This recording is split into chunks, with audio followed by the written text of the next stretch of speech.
I'm muted. Hello and good morning. You are looking sharp as a bitch. Wow. Wait a minute. I have a complaint.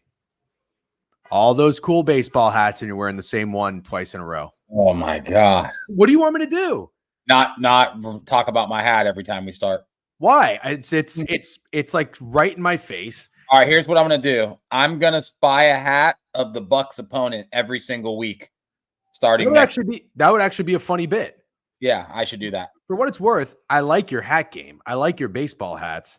I don't understand wearing the same one back to back. You don't do that with jerseys. Do you wear the same jersey 2 days in a row? You don't. I don't think the rules apply to hats. Okay, that's fair. That's fair. I'll give you that. Good morning. You have your Magic shirt on? Yeah, I do. Are you locked in for season tickets this year? Yes. Awesome.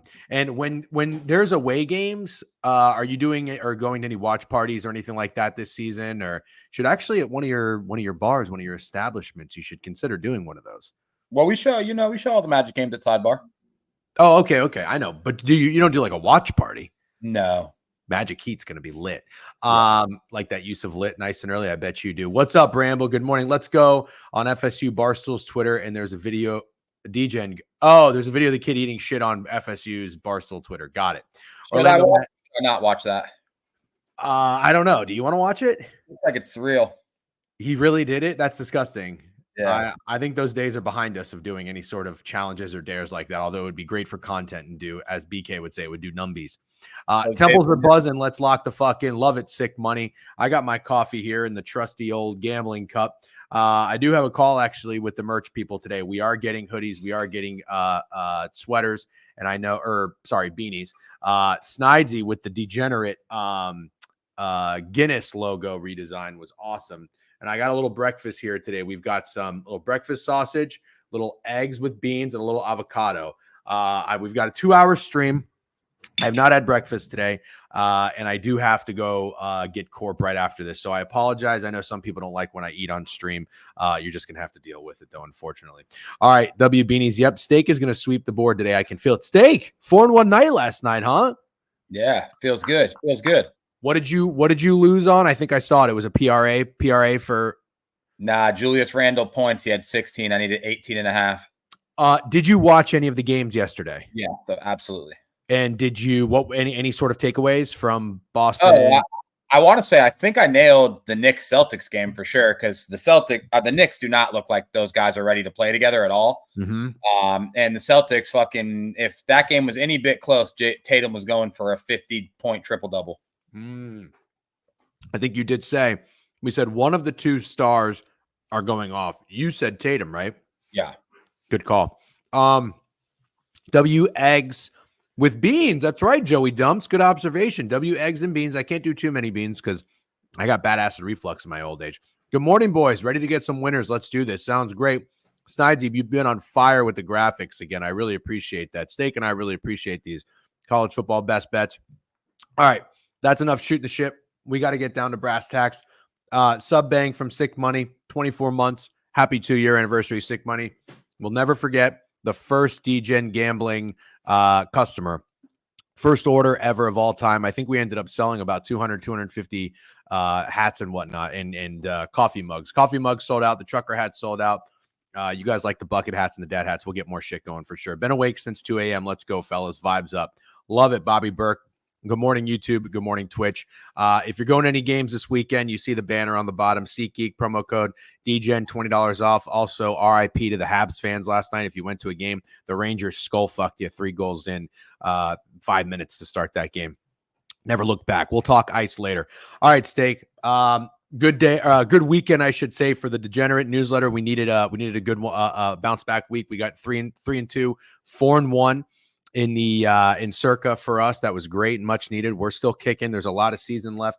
I think the players only meeting helped, and we had some really good tidbits and takeaways from it.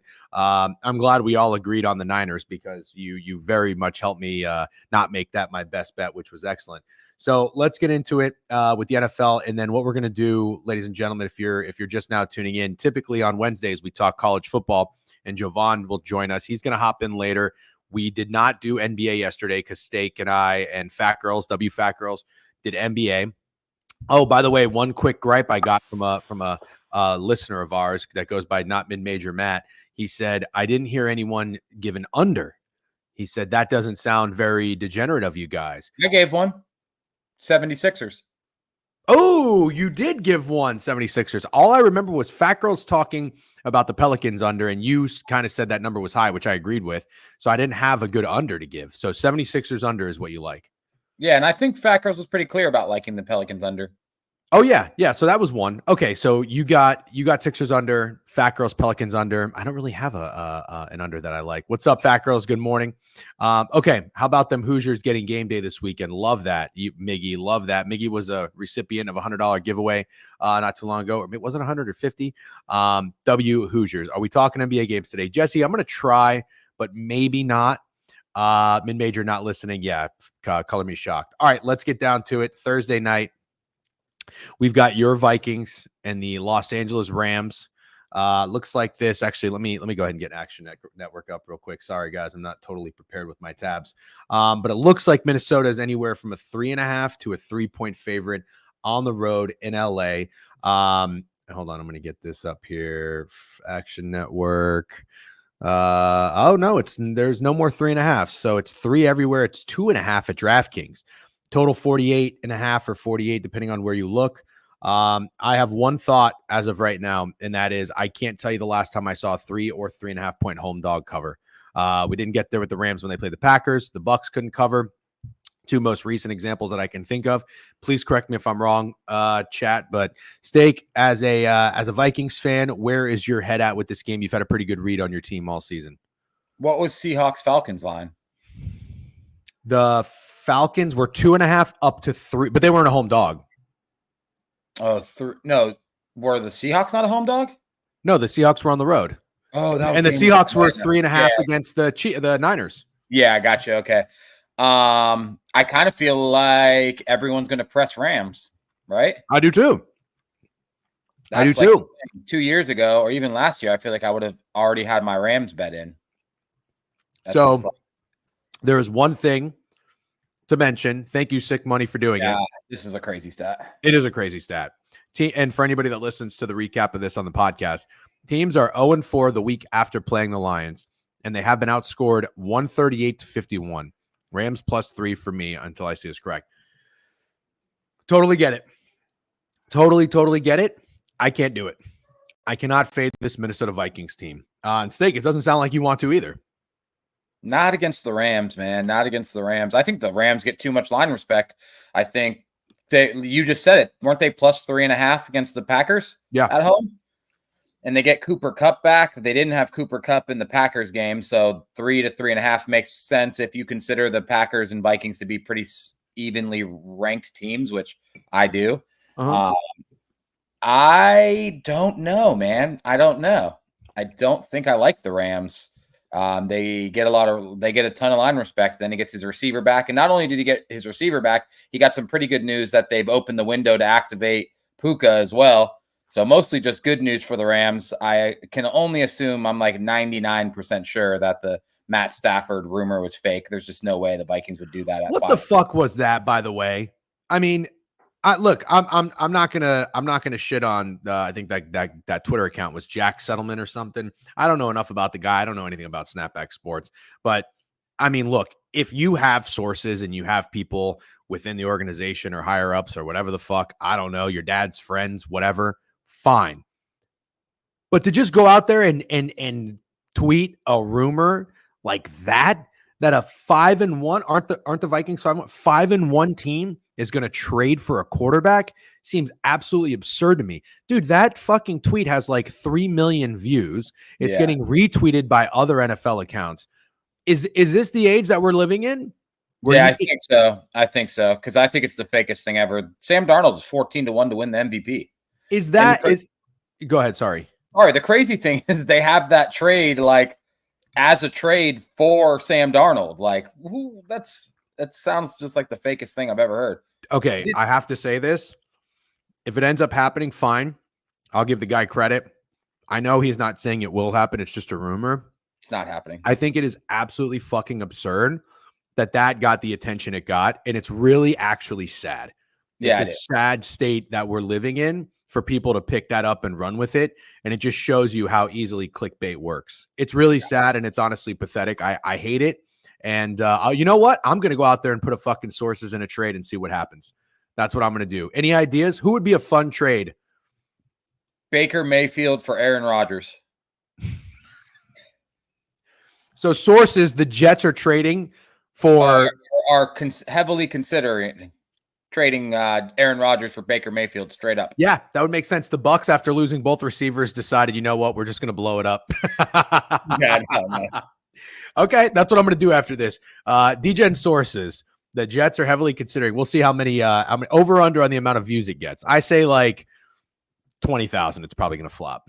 Yeah, but also you have to make sure that the Jets are including Alan Lazard in the deal, so it's believable. I love that. So for Baker for Aaron Rodgers straight up, or I'm sorry, Baker for Aaron Rodgers and Alan Lazard. Yeah, exactly. I kind of love that. Aaron Rodgers wants to follow Tom Brady's footsteps. Okay, let's keep moving. I have some thoughts on this next game, Steak. We have chatted a little bit, not much in our degenerate group chat. Dude, Bryce Young to the Jets. No, that's so unbelievable. Like Stafford to the Rams, you would think the reconnection, the O'Connell and everything like that, and they still want to win. So no, that would be too bad. Eagles and the Bengals. Let's see if I can find this on Action Network here. Showing 2.5 on covers. I can never trust covers anymore, which is unfortunate. Yep, 2.5 short home favorites. Man, I think I like the Eagles here. I don't know that I want to press the button, but one of my bets that I really like, 47.5 up to 48, is I really thought about this under. And the reason I thought about this under is I know both teams have been playing to the under, but I think there's something there with the Bengals after their players only meeting, coming out and shutting down the Giants, which is not overly impressive by any means. I'm not here to hype that up too much. You mean the Eagles, right?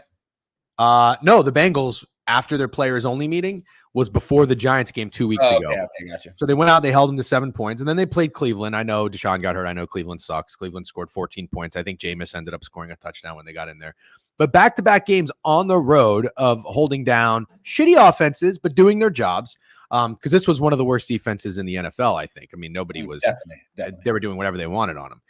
And then the Eagles on the flip side. How about the Eagles defense? I mean, they held the Giants to 3 points on the road. And then you hold the Browns to really, I don't even think the Browns scored a touchdown outside of that special teams play. So Vic Fangio is now going to be in the 7th game of having this defense. And we know that his schemes take a little bit longer for players to kind of get used to because they're a little bit more complex. And I say we know, as in I've just heard smart people say that on podcasts and shit. So I think there could be some improvement with the Eagles defense. I think there could be something there maybe with the Bengals defense. I would lean under in this game. And then on the flip side, do you think it would be kind of a square over given all the weapons are back for the Eagles? You've got Jamar Chase and Joe Burrow with the Bengals. Like, don't you think people would look at this and say, oh yeah, they can get over 47.5, 48 points? I could be wrong, but I'm leaning under in this game. What do you think, Steak? I think there's reasons to like both sides of the total, and I don't think it's going to be an overwhelming amount of bets on either side, if I'm being honest with you, because the Eagles offense looked pretty bad for most of the season. Obviously, Saquon went crazy in the most obvious revenge narrative we've maybe ever seen. But Jalen Hurts doesn't look that great. I think was last week his first game without a turnover. Pretty sure that it was. Oh my God. I don't know. Was and it? They had 8 sacks against Daniel Jones and a horrible Giants offensive line, which means they were getting amazing field position all game. I'm not seeing what I want to see from the Eagles, specifically Jalen Hurts. They definitely concerned me. I'm not the only thing I was overly impressed by from Philadelphia was Quinion Mitchell shutting down Malik Neighbors. That was pretty awesome. And 8 sacks is fucking amazing, no matter how bad that offensive line is. On the other side, the Bengals got themselves into every week is a must win now for the rest of the season. Like the Bengals lose this game or any of the next 3 games, and you could pretty much eliminate them, which sucks because Joe Burrow is actually playing really good football. He is. I don't have a play in this game yet. I'll be honest. I really want to take the Bengals, but it kind of feels like everybody might be doing that. Okay. I think that was actually very well said and good point about the Bengals being in must-win territory every week. I guess if you're the Eagles, you can afford to drop a game. Your back is not necessarily against the wall. And obviously a little bit of pressure too off with hopefully Jane Daniels is okay. I don't know the update on him, but if he's going to miss some time, then that means, I mean, who is in that division that scares you? There, nobody really. You can kind of sleepwalk to win it, I would think. Okay, so nothing really speaking to you at first. That's fine. We'll sit on it. I agree, though. I think the Bengals look like the button most people would press at a short number like that, but I don't think the line is weird or anything. I just want to be clear. Like, I think that's probably the right number. These teams would be a pick 'em on a neutral. Okay, let's talk Arizona going to Miami. Miami laying 3 points. I think 2 is back. 46.5 is the total. Arizona came through for us as an underdog, thankfully. But I always get a little bit nervous about buying high on the Cardinals. Buying low on Kyler Murray as a dog, I'm into. But buying high on him, I'm not so sure. But on the road against Miami, I don't know, man. I mean, this would have to be Cardinals or nothing for me. You think it's weird at all that the Dolphins are laying 3, given the way they've been playing? Or do you think it makes sense since Tua might be back? I think it makes sense since Tua might be back. And the Dolphins scare me, but God, I don't think I've seen quite this bad of a drop off for guys when their quarterback goes out, especially since people were starting to like kind of jump on the Tua sucks train. And I'm not saying he's like a superstar or ever going to win a Super Bowl, but holy fuck, like this offense without him was incompetent. And it didn't matter if it was Skylar Thompson, Ty Huntley, Tim Boyle. Tyreek Hill had 0 catches last week. That's just insane when you think about what he does with Tua on the field. Seeing that he's literally the whole team. We can all say that now. Tua's the whole team. They don't have Tua. We just saw it. That's probably the worst team in the NFL, or one of the 2 or 3 worst teams in the NFL with the Patriots and the Panthers. I don't know if I'm missing anyone. But to be completely honest, man, I guess I lean the Dolphins.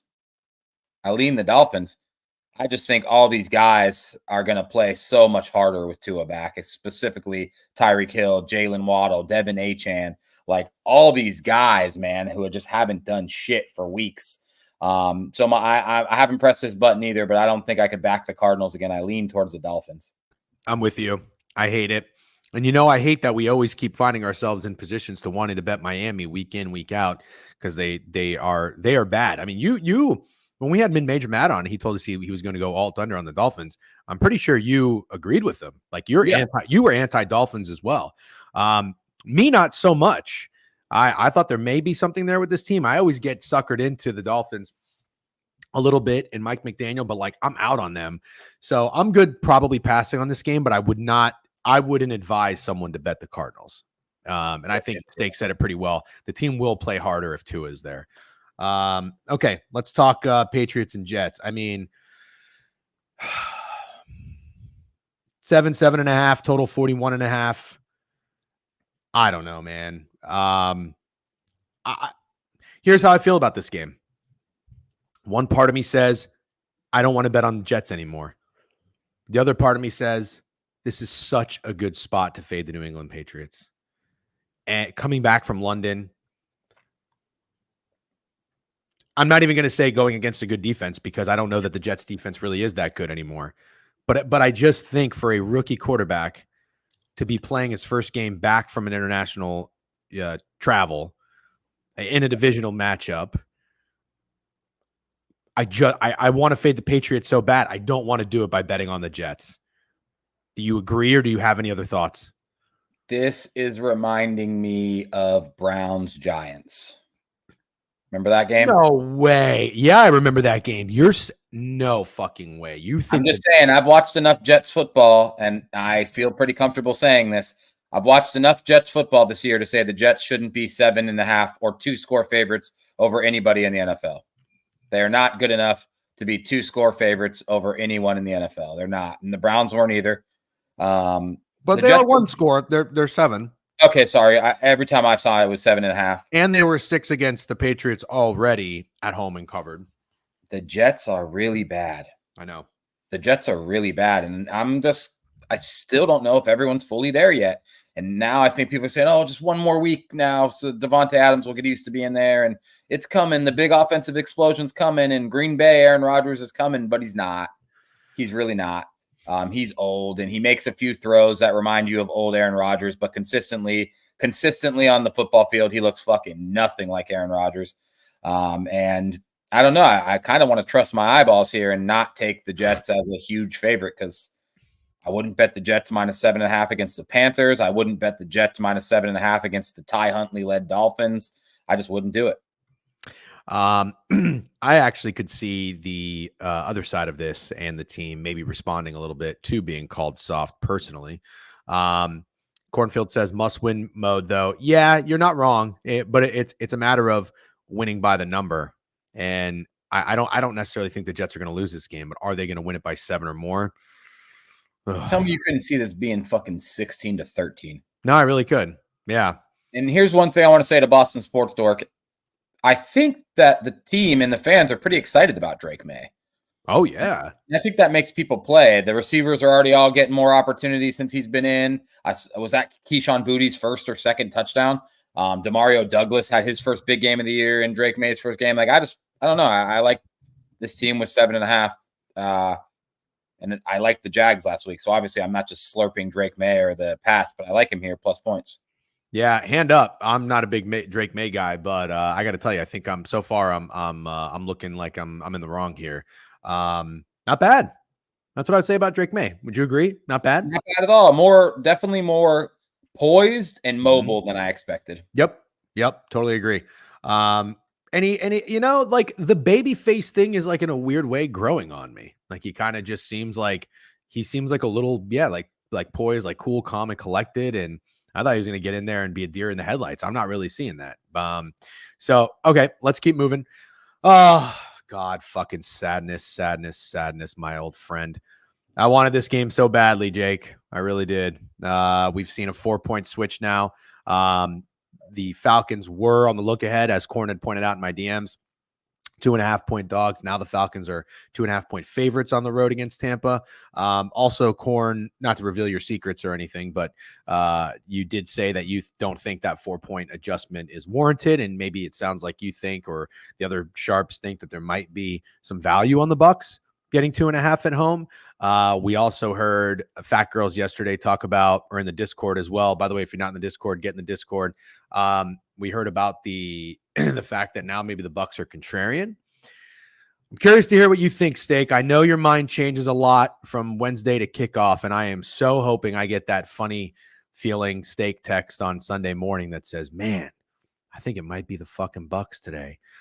You said one thing to me, and that was you kind of like the young guys that are these receivers for Tampa with Jalen and whatnot. So I'm curious to hear your thoughts. This total right now is sitting at 46, 2.5 -110 for Atlanta across the board. You're not going to wait till Sunday to get the text. The Bucs are the type of bet I make. They are. Yeah, but you could change your mind. Yeah, I don't know that I'll be changing my mind on this one. I'd probably be taking the Bucs. Wow. I think there's enough to work with for the Bucs offense. I think there's enough to work with. 3 good running backs. Cade Otton, I think, getting better. And then you got Jalen McMillan, who was involved last week, even before Mike Evans and Chris Godwin got hurt. Trey Palmer. I think there's enough to work with to win this game. And you know what I think about the Falcons? I don't think they're bad. I just think they're mid. Like I think they're going to have good games and bad games. For the most part, I've been correct. The Bucs, they should have lost to the Bucs last game. I call it whatever you want. They missed a blatant face mask that the Bucs would have run the clock out like that. They should have lost that game. They beat the Panthers, big whoop. They beat kind of bad Eagles team, and so this kind of lines right up with the Falcons losing this and dropping to 4-4, and right where I have them going 9-8. The end of the year is so easy for the Falcons, but I do think they're going to drop games they shouldn't, and this is the beginning of that. I like the Bucs. I don't see myself changing my mind. I'm being honest with you. I think you're going to see all the running backs involved. I think Rachaad White probably has 5 or 6 catches, and I think it's just that kind of game. But yeah, I agree with if Corn saying the adjustment isn't warranted, I would agree with that. Okay. Total. Any thoughts on that? High scoring, low scoring?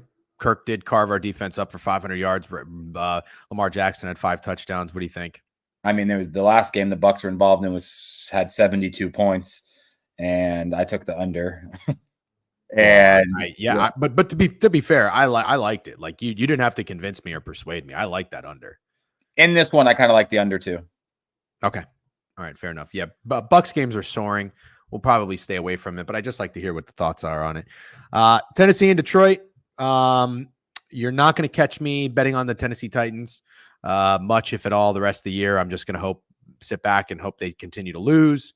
Total 45.5. The Detroit Lions are laying a big number. Have we seen an 11? Have we seen anything over 10 this year?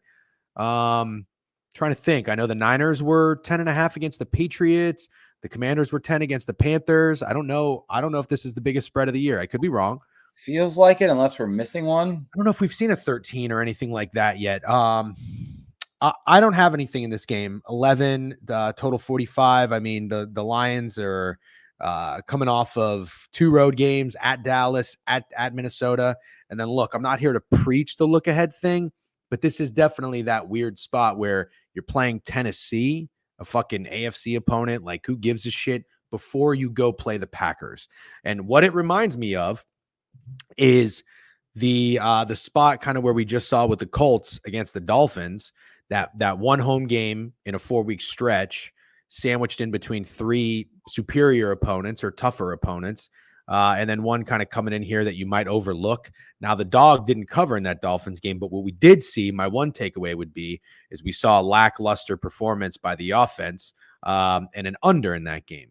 So maybe we could see that. Maybe Ben Johnson doesn't get in his bag because he wants to hide some things for the Packers coming up. My only thought on here would maybe be the under at 45.5. Any takeaway or any thoughts? Yeah, thoughts. Was the Titans-Bills game in Buffalo or Nashville? Buffalo. Back-to-back road games for the Titans. I'm glad you brought that up. Against top 7 NFL teams and top 5 quarterbacks. It's their 3rd road game. Oh, no, I'm sorry. They had a bye because they played at Miami. So I'll try to make this make sense. I don't know if it will, but last week I bet the Titans against the Bills, and they jumped out to an early lead, and I literally immediately said to myself, everybody I was at the table with, I was like, I'm betting the Bills second half. I'm going to try to hedge out of this bet if I can get out of it. There's fucking no way the Titans keep this up. So I bet Bills second half. The Titans didn't cover the original spread, but obviously the Bills covered the second half with ease. The Titans are so bad. Even with Mason Rudolph, they're just so fucking bad that I'm literally wondering if this line is big enough. Like, I don't know if this line's big enough. It feels kind of short. I know it sounds weird, but you just saw a similar line with the Bills. I think right now almost everybody would take the Lions over the Bills. Lions, one of the more impressive wins of the season last week, beating the second to last undefeated team. Lions are rolling. They just fucking destroyed the Cowboys. And I just don't know why wouldn't everyone take Detroit? You know, it is a big spread, but I just don't know if it's big enough. So you're kind of leaning Titans. I'm kind of leaning Titans. I'm leaning it being a little sleepy game for the Lions that they win in the 4th quarter. So how about an under? Yeah, I kind of like the under too. Okay. All right. I would prefer to go total than the Titans. I'm not going to talk you off the Titans, but just for total purposes, if we were to come to something in the newsletter, obviously we'll consult with Greg. And if you're not subscribed to the newsletter, please do so here on the website, thedegenerateweekly.com. You can subscribe on the homepage. Thank you to all the new subscribers, by the way. We're up to, I think, over 2,200 now. You guys are awesome. We really appreciate it. Did I miss all the goodies? Vital Capper? No, we've been running for 32 minutes. We were about, I don't know, almost halfway in. We're going to get Jovan here in a little bit and go over college after this. I think the tempo and pace is pretty good. But I just want to keep it us two for the NFL, because if Jovan comes in, which I don't get me wrong, I like hearing his thoughts, but if we have 3 people talk to NFL, I think it would take too long for anybody that's asking. I saw somebody say, did you send Jovan the link yet? I will whenever we finish up. And then you can listen to Behind the Lines with Jovan's show at 12:30 for his NFL thoughts. All right, let's keep moving. Man, the Packers at Jags is a weird game. That's a weird fucking game. I talked about 3.5 home dogs not covering. I don't know about 4.5. The Jags are coming back from London. You know, we just talked about it with the Lions. You know who the Packers have on deck. They've got a showdown with the Lions coming up next, then a bye week. Packers have been great, man. I mean, I got nothing but good things to say about Matt LaFleur. I've been kind of back and forth on him a little bit throughout the past few years. I'm good on Matt LaFleur. Steak, I don't know, man. Total of 49.5. I don't have a ton of thoughts on this. Let me just make sure that line is accurate. Yeah, 49.5, 4.5 across the board too. I don't know. Where's your head at with the Packers Jags? I'm stuck in the permanent hell that is never wanting to give up on Trevor Lawrence.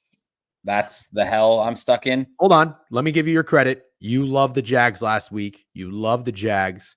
I said I'm not going to veto any more bets after talking you off the Raiders and the Browns. We didn't have it as official play in the newsletter, but we did have it in our circa contest. So great job. I give you kudos for not breaking and abandoning the Jaguars. So I just want people to know that you were successful on the Jags last week. Continue. Yeah, that's just it. And it's like I look at this right now and I think, like, God, couldn't the Packers, after a pretty emotional win last week, like that was a pretty crazy game-winning field goal against CJ Stroud. Jordan loves CJ Stroud. Everyone watching, to go down to Jacksonville against the 2-5 Jags as 4.5-point favorites and have a stinker when they play the Lions next week. Like, couldn't that happen, or is that too easy? Or am I just stuck, like I said, in my permanent hell of really thinking that Trevor Lawrence is going to start playing good football? Because I've been waiting for that now for like a season and a half. I kind of like the Jags, but I'm reluctant as fuck. I think we're going to leave it at that. I have nothing else to add or subtract. I like the Texans last week. And despite them covering, I was more than okay not having a dollar on the Texans last week. The Packers are a legit team. Not that I don't think the Texans are either, but to hold CJ Stroud to 80 something yards passing is very impressive. I know he's got no Nico Collins. This the only thing I actually do want to add, this looks like it should be a shootout on paper, shouldn't it? The Jags defense is terrible. Yeah. And we're getting like you said it, Packers defense is balling. Yeah, that's true. 49.5 is that number that kind of got us around to that Ravens Bucks under. It's like, why is it under 50 after we've just seen these offenses do nothing but score a fuck ton of points? The Bucks just put up 50.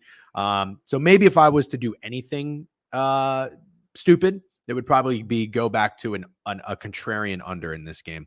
If you guys have any thoughts, let me know. Jags D is better than people think. I don't know about that. Shutdown corner is back last week. Oh, got you. What's up, Dawes? Good morning. Good morning, everybody. By the way, if you're watching in YouTube, please make sure you're subscribing to the page, like it. If you're watching on Twitter, always appreciate a like and a retweet. And if you're watching on Twitch, appreciate you being in here. All right, let's keep moving. What are you shaking your head about, by the way? A fucking over in Green Bay, Houston. I actually still can't recover from that. Yeah, there's not that many bets that I just was so sure I was going to cash quite like that one. They just completely stopped scoring. It was absolutely insane. I knew when the Texans kept marching down the field and settling for 3 field goals, I was like, this is just a bad sign. It's a bad sign when you're getting 3s instead of 6s. And then when the game's tight, it's like, all right, passing game's not working. They're just going to play fucking patty cake. But anyways, we won't live in the past. All right, Texans and Colts. Texans minus 5.5, total at 46. I don't want to keep fading the Colts. I talk about this with Cam as money. I feel like fading the Colts has been sharp so many more often than it hasn't been. Titans at home, Dolphins last week, the Jags, which came pretty fucking close. I know they covered the 2.5 depending on what you got, but I didn't have the balls to fade Joe Flacco there. Now it's Anthony Richardson. He does not look good. I saw that hilarious tweet where someone said he is the Daniel Jones of Cam Newton's. It's so funny. I know, it's so good. Bounce back spot for the Texans. Too many points for the Texans. I don't want to fade the Colts, man, but fuck do I like the Texans here. 5.5 total at 46 pretty much across the board. Oh, the Texans are officially 6 at MGM, 5.5 everywhere else. What do you think? So Texans were minus 2.5 in this game in the season opener at Indianapolis, but obviously AR had a lot more hype than he has right now. Mm-hmm. They scored 56 points too. Wasn't that game 29-27? It was, but Jonathan Taylor was in. I don't know if he's playing this week. They're hoping to get, we'll find out today if he practices. I think he's supposed to be back, but we won't know until he practices. That's obviously major. and obviously no Nico Collins. I really wanted AR to be good, man. Obviously, as a Gators fan, I really wanted AR to be good, but he's not. This team is better with Joe Flacco. And I don't think, as much as you said you don't want to fade the Colts, I don't want to back them either at all. Okay. Yeah. So that's kind of a stay away. So it sounds like we're Texans or nothing. Probably, yeah. Okay. All right. Cool. We'll be playing Stroud yards. Yeah, I don't mind that at all. I don't mind a Stroud bounce back at all. Maybe we'll talk about that on Prop Talk. Baltimore and Cleveland. Baltimore laying 9 on the road. I don't know who's starting for Cleveland. I think it's still, is it official? Yep. Okay. Let's get an accurate total on this. We've got 43 and a half, 44 and a half. My thoughts are that's a lot of points to be laying on the road in a divisional game. My other thoughts on this is it actually seems like the most good news you could be buying if you are betting the Browns here, because people have been wanting Jameis to start for weeks. I think it's so weird that he was inactive for that game last week. Something's going on with that organization that's just toxic. I kind of feel bad for Kevin Stefanski. I feel like he's just a total puppet right now. I want to hear what you have to say first. I think this will be the first time this year I'm backing the Browns, so you know that I hate. I think it's I actually think Jameis is the first perfect guy to go into this spot, because like you said, it's starting to feel like a toxic environment and people are going to lose their jobs soon. Even Stefanski, who won Coach of the Year 2 years ago, like he's on the hot seat. He is. Nick Chubb's back, and I actually think that Jameis, Nick Chubb, and the Browns will be competitive in this game, and probably Ravens win, maybe on a game-winning field goal, but I do think it's going to be a close game. I sure do, Pandemic. I sure do. That's one of my better calls of the year. He was inactive, but he played. How does that work? So from what I understand, D Brown, I'm no expert on this. He was an emergency situation because DRT got injured. So they had to use some emergency activation to get him in there. Remember when the Browns, Niners, and Cleveland last year? Oh boy, you guys think that's going to happen? You remember that? Of course I remember, because that's the only way I split my Eagles last undefeated team ticket that I had, because they lost there. So I'm going to tell you this. Nobody wants to bet the Browns. I don't want to bet the Browns, but I think people would take Jameis Winston getting points. And I'm not saying it's the wrong side, because again, the smart version of me as a sports bettor simply says that's too many points for a team to be laying on the road in a divisional game. Nick Chubb being back, I think he ran pretty well too. Didn't he score? If he did, it was that. No, I don't think he did. Oh, okay. All right. Never mind then. My apologies. I short week for the Ravens, kind of a bad spot that they had to go on the road to Tampa, and they certainly didn't fucking miss a beat. So there are reasons to want to bet the Browns. I can't do it. If it's your best bet, I could totally see this being a game where you're kind of playing for a backdoor. You need some weird things to happen. Jameis Winston is absolutely throwing an interception or maybe having a strip sack. And then, I don't know, you need Lamar Jackson to stall out on third downs. I cannot see how that happens. This Browns defense does not impress me one bit. Teams are doing whatever they want to do, although I guess the Bengals only scored 14 on them. The only way it gets in is if it's your best bet. Do you think the Browns would be your best bet? No. Okay. They're not gonna be my best bet. Chubb scored, so my bad on that. You were correct. Okay.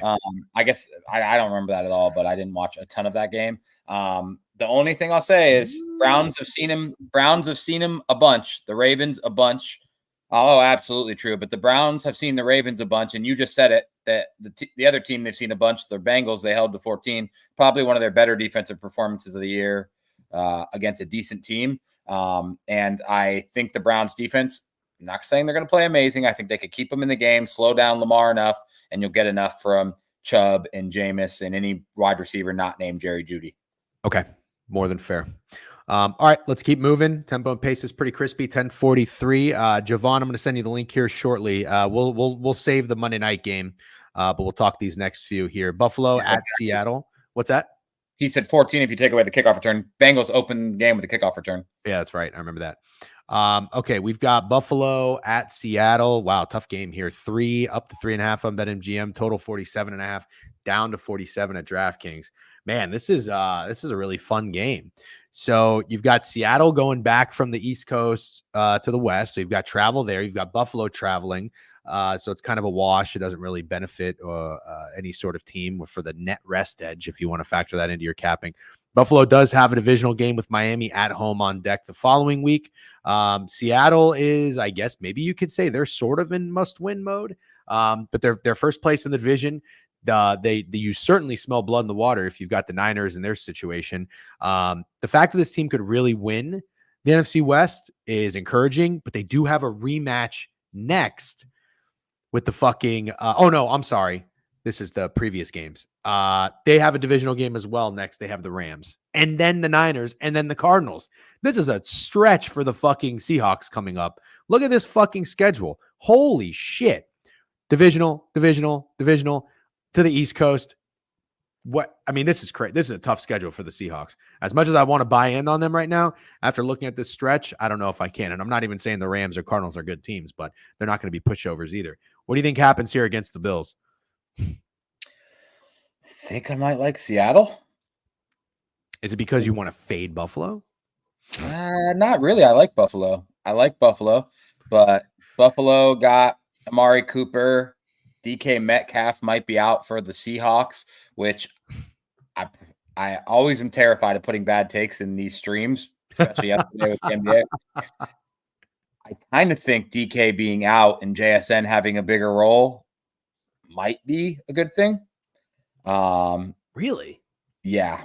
I kind of like Seattle, and I don't know if it's gonna make my card, but I kind of like Seattle here. Okay. All right. We can leave it that. No real logic, but just a hunch, just a feeling. You're leaning Seattle. It's just that scary number with three at home that I just don't see teams covering. But the Bills are still, I would say, between these two teams, obviously the public favorite. You would imagine the Bills money line might be in some parlays. I don't know. Just thinking if you want to get contrarian. Total 47, not really speaking to me. Chargers 7.5 at home against the Saints. Listen, I am more than okay to fade the Los Angeles Chargers. I think the Saints have some good news. They're getting some guys back per Chernoff that I listened to about half of this morning. Taysom Hill might be coming back. Olave might be coming back. I don't really know who's playing quarterback, though. It's not Derek Carr.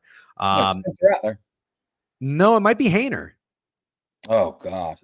Well, really? I heard, I didn't watch a second of that Oh, no, I watched a little bit, but I didn't see him. I heard he looked okay. Nah, I wouldn't say that. I was in on Rattler.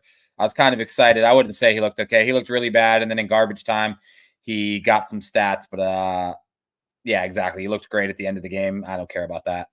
Okay, that's like looking great in the preseason. Unfortunately, when the game mattered, he looked really fucking bad. Well, I'll tell you what. I don't know if the Saints are going to be a trendy dog here at 7.5, getting the hook on the road. But one of my reasons for betting on the Arizona Cardinals last week was fading the Chargers because they're a team that I'm low on to start the season. And then what did we say? We looked at the list of opponents they've faced. Not really anything special, although credit to their defense. They did very well against the Cardinals, holding them to 14 points at home on Monday night. But the offense didn't do shit. I think that's really telling. They really haven't done that much this entire season. I don't know that I trust Los Angeles with 7.5 at home. It would be Saints or nothing for me. Total 39.5. Any thoughts? I don't trust Los Angeles with 7.5 at home. I think the over is really gross. This might be one of the grosser overs of the day that no one's going to press. I kind of been smacking with those. Yeah, I have been. Steelers Jets was my last gross over that I didn't think anyone would want to press with Russell Wilson making his first start in the struggling Jets offense. This is giving me those vibes of a game that will make it into the 40s. Would you have any qualms? Not saying it's going to be my best bet or an official play, but would you have any qualms with me like really leaning into the Saints as my live dog of the weekend here? No, it's really, really gross. It's really gross. Okay. Taysom Hill shouldn't be a quarterback. He was never in the game until it mattered. They legit have 0 targets. Okay. I don't know what you guys are talking about. When will I got confused too, Alex. I was talking about Rattler. I didn't realize you were talking about Hainer. Okay. All right. Here's a fun game. Hopefully Jane Daniels is okay to play it. Bears laying 1.5 on the road. Bears, I believe, are coming off of a bye week after their London game. Total 43.5. Hard to say what we really like in this until we know the QB situation for the Commanders. But Steak, any thoughts? Well, you know how I feel about the Bears. I sure fucking do. You got to be actually very happy right now. They're up to 2 at DraftKings because this is sort of in a weird way, I think what you'd prefer to see. A slow start with improvement week after week, rather than coming out of the gates a little bit hot, everybody getting all on their ass, and then them starting to tank when everybody gets, buys high on them. So, I mean, would you double down and back him in this spot? Or are you going to sit back and hope your position on the Bears improves? I really hope that we get an announcement here in the next day or two that Jaden is healthy, because this could be one of the coolest games of the year. I know they're not going to be like, oh, he's 100% healthy, but I just hope he's good enough to play. This could be one of the coolest games of the year. I'm really, really excited. I hope injury doesn't take that away from us. But yeah, I would back the Bears. If Jaden was playing, I'm backing the Bears. I would be silly not to. Caleb's my guy. Obviously, I never was anti Jaden Daniels. I didn't know he was going to be this good of an NFL player this quick. I'll be honest. I didn't think that was going to happen. But I also have Commanders over 6.5 wins. And then I took them after the season started to win the division. So I'm a Commanders investor too. But the Bears are like one of my favorite bets of the year. And I am really pro Caleb Williams. I feel like I'm one of the only guys that's not a Bears fan that really likes Caleb Williams and thinks he's going to be like a fucking superstar. Mm-hmm. So yeah, Bears for me here. That's all the logic I got. Okay. Also, devil's advocate, what should the line be if Mariota's starting? It's a good question. Well, if Jaden's starting, the Bears should not be favored, right? In Washington, yeah, probably not. So, I have one question. So obviously, as a Jaden Daniels fan and Heisman bettor last year, just want to make that clear after Han came after me, but we're all good now. We settled it out in the DMs. I like Jaden Daniels, but I'm with you. I didn't expect him to be this good. Peyote Pete had a tweet last week that I thought was a pretty good tweet for a baseball guy, although I know he's an NFL bettor. He said, is Jaden Daniels a system quarterback after Marcus Mariota went in and was 18 of 22 for 2 touchdowns and like 200 yards? That's not a good tweet. Hold on. Oh, you don't think so? No. I don't know, Jim. Well, I don't think that's a good tweet at all. And I like Pete a lot. I don't think that's a good tweet. There's no system quarterbacks for the Washington Commanders.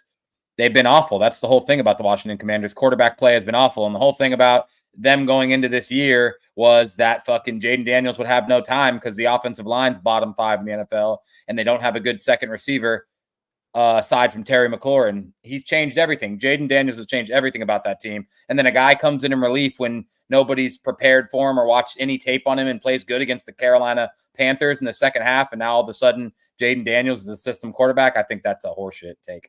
You didn't say the name Cliff Kingsbury one time in your rant. I'm sorry, but I'm not impressed. I think backup quarterbacks that you don't prepare for, that you didn't watch any tape on to get prepared for the game, often play really well in their first game or first half of football.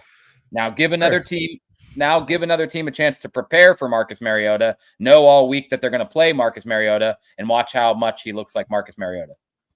Yeah. Also, Daniels has made throws to show he's more than that. 100% agree. I've already owned that I've been wrong about Daniels being much better, and as Steak just admitted to too. Neither of us saw this coming, and we like Jaden Daniels, but I think Cliff Kingsbury is a fucking wizard. That's for sure. I think he's a wizard too, but I don't think we have to say coaches need players as much as players need coaches.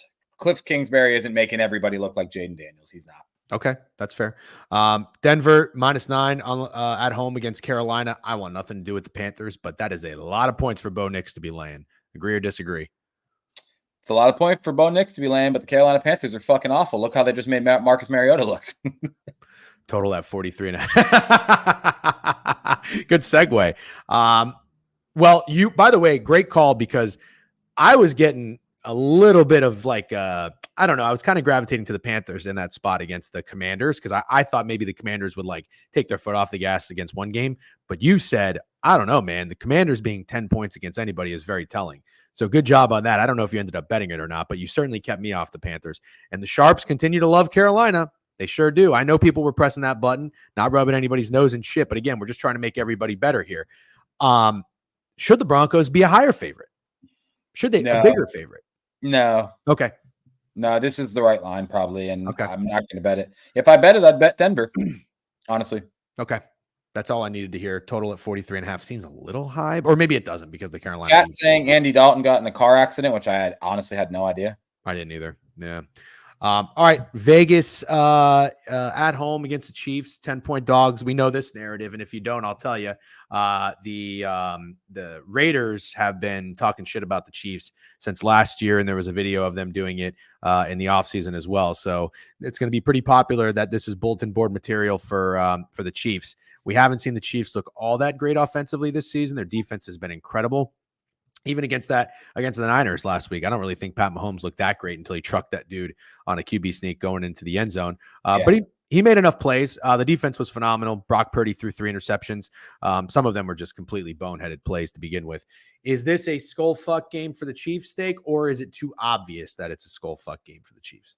My favorite thing in the game that I think is obvious is I think this is a Pat Mahomes masterclass. Yeah. No idea if DeAndre Hopkins is going to play. I don't care that much. It wouldn't change my mind, but he's been pretty mediocre this year. Somehow he's still favored or second favorite to win the MVP with 6 touchdowns and 8 interceptions, an 80 quarterback rating, which is interesting, but he is Pat Mahomes, so I can't say shit. I think Pat Mahomes is a petty motherfucker.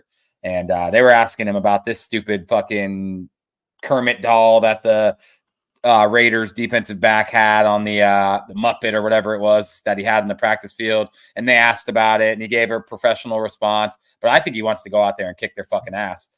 So yeah, I would back Pat Mahomes doing something crazy before I would just flat out take Chiefs minus 10.5 or whatever it is. Okay. So that's our square play. Yeah. That's Mahomes masterclass. Yeah. I'm with it. Okay. Wait, let's see real quick. Corn made a good point about the Mahomes MVP odds. Vegas is covering their ass in case he gets hot at the end of the year. Yeah. It's a very good point, and it makes perfect sense. Yep, it sure does. Mahomes hasn't had that game this year. It'd be hilarious against a team that was talking shit about him. Yeah, it would be hilarious, but also very obvious. Steak, can I ask you something? Always. Annoying. You just have to ask next time. Yeah, you do that too, Steak, by the way. And to be fair, I do it too to my wife. I don't do it so much to the chat. My first thought is Raiders, since Chiefs absolutely cooked sharps last week, but could see the other side. Yep. This bozo has lost a lot of money betting against the Chiefs. What bozo? You or somebody else? Okay, last game on the board Sunday night. Dallas Niners. Niners are 4.5-point favorites against Dallas. Is that a lot of respect for the Niners? All the injuries and the way they've been playing, or is Dallas that bad? Dallas is that bad, and it's a lot of respect for the Niners because Ayuk has a torn ACL. Debo, I saw the best tweet, by the way. Debo is in the hospital for pneumonia, and I saw a tweet that said the 49ers' healthiest receiver got shot 2 months ago. It's so funny.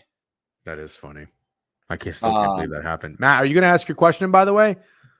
Steak, are you out on Dak? Yes. Why's that funny? Why is that funny? I don't know. It was kind of your tone and the way you answered. It was just kind of. I thought they were going to be a lot better this year. I didn't think they were going to win the Super Bowl, but I did think he was going to have another pretty dominant regular season with CeeDee Lamb. But yeah, that's why I laughed. No hesitation.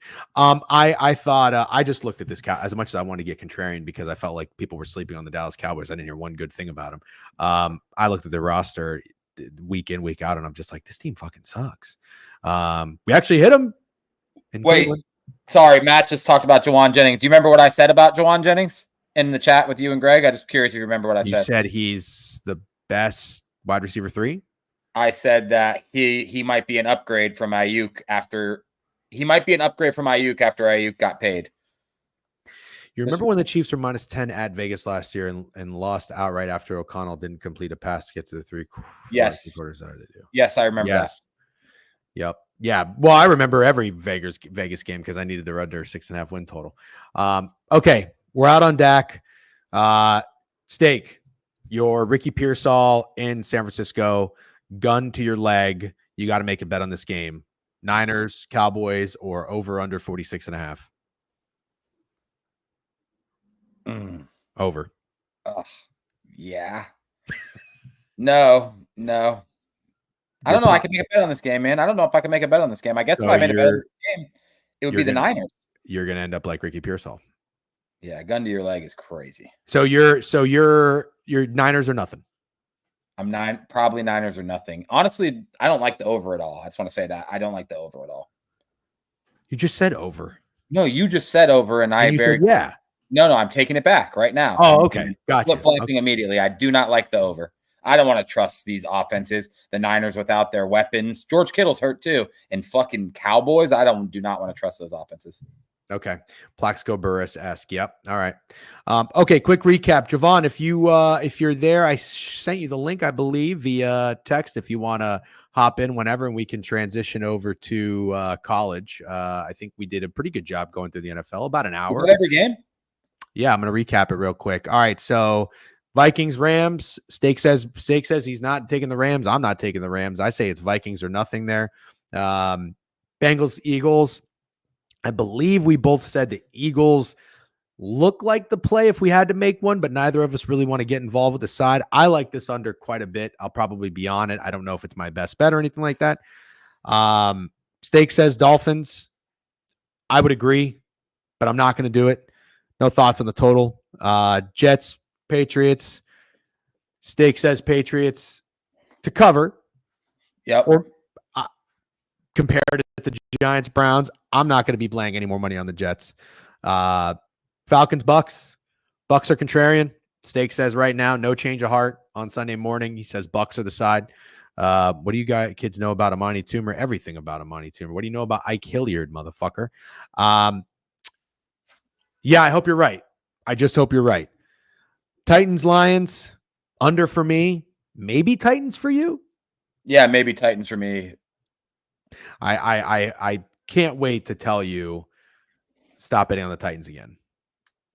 Okay, maybe I'll join you on the under then because I like no. What did I also say? I'm not talking you off anything. I just hate the Titans. Like I hate the Titans. You say you're not talking me off anything, but then you said I can't wait to tell you don't bet on the Titans, and that does sound an awful lot like a talk off. No, I'm not going to talk you off, but I'm going to told you so like a motherfucker. No, I'm just kidding. Okay. I won't do it. I swear. I won't do it. I just hate I don't believe you for 1 second. We can move on. Okay. Jags. What do we say here? Jags or nothing? I think Jags are nothing. Okay. I say Texans are nothing. Maybe CJ Stroud. That would be my don't overthink it square bounce back game. You like the Browns? No thoughts for me. Seahawks or nothing. I think I agree with you there. I like the Saints. Steak says could be a nasty over. I agree. Clint Kubiak getting in his bag. Bears, Commanders. What did you say here? I forget. Oh, Bears. But honestly, it's for me. It's Bears. No matter who plays quarterback it's Bears for me. Okay. You said Broncos are nothing. We said squaring up with Mahomes masterclass. Niners are nothing. And then just quick thoughts on Monday. Quick thoughts on Monday. God. 6.5. Watch the NBA. I think Giants. That would be my thought. Yeah. Fade the hype and the celebration after Russell came in and looked that good. NFL being ruined by these new gen QBs. Are they? Interesting. I think there's a lot of things ruining the NFL. I don't know if it's just the new generation QBs. All right.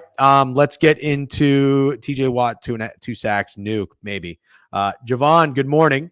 I just have to ask you very quickly, as you are a Bucks fan, do you think that there is any reason or chance that you'll be betting the Bucks this week with all the bad news?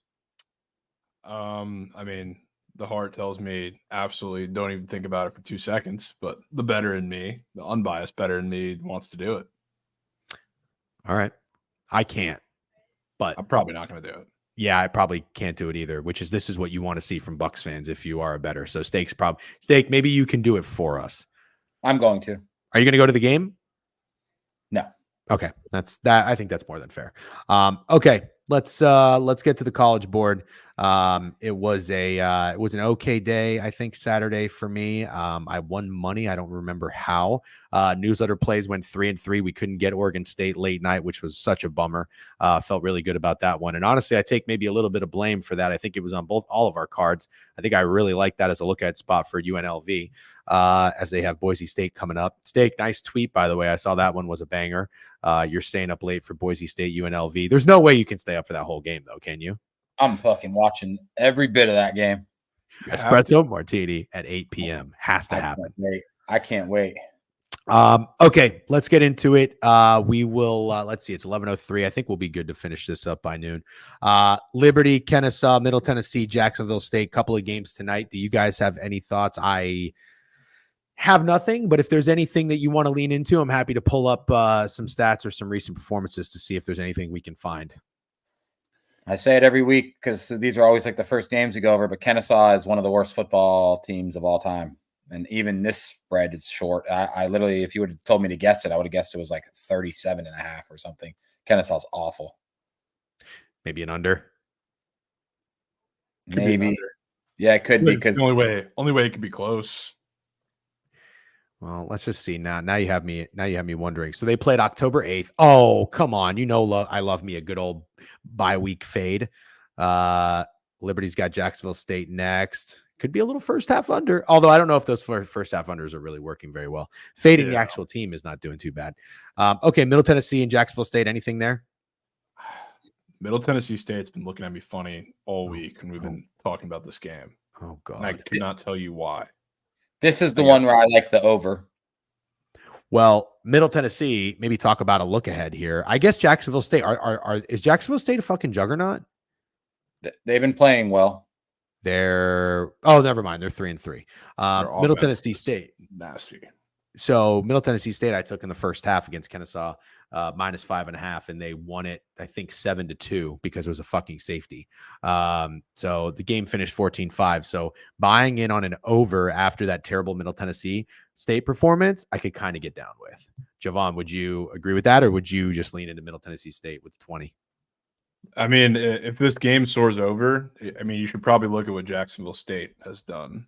Like they're scoring like motherfuckers. Handful of weeks. They're literally the greatest offense of all time. So, I mean, I like Middle Tennessee State. Maybe that comes with points, but I feel like that's probably not the best way I'd go about it because there's a lot of points I'm probably losing the bet. Oh, yeah. Good point. Okay.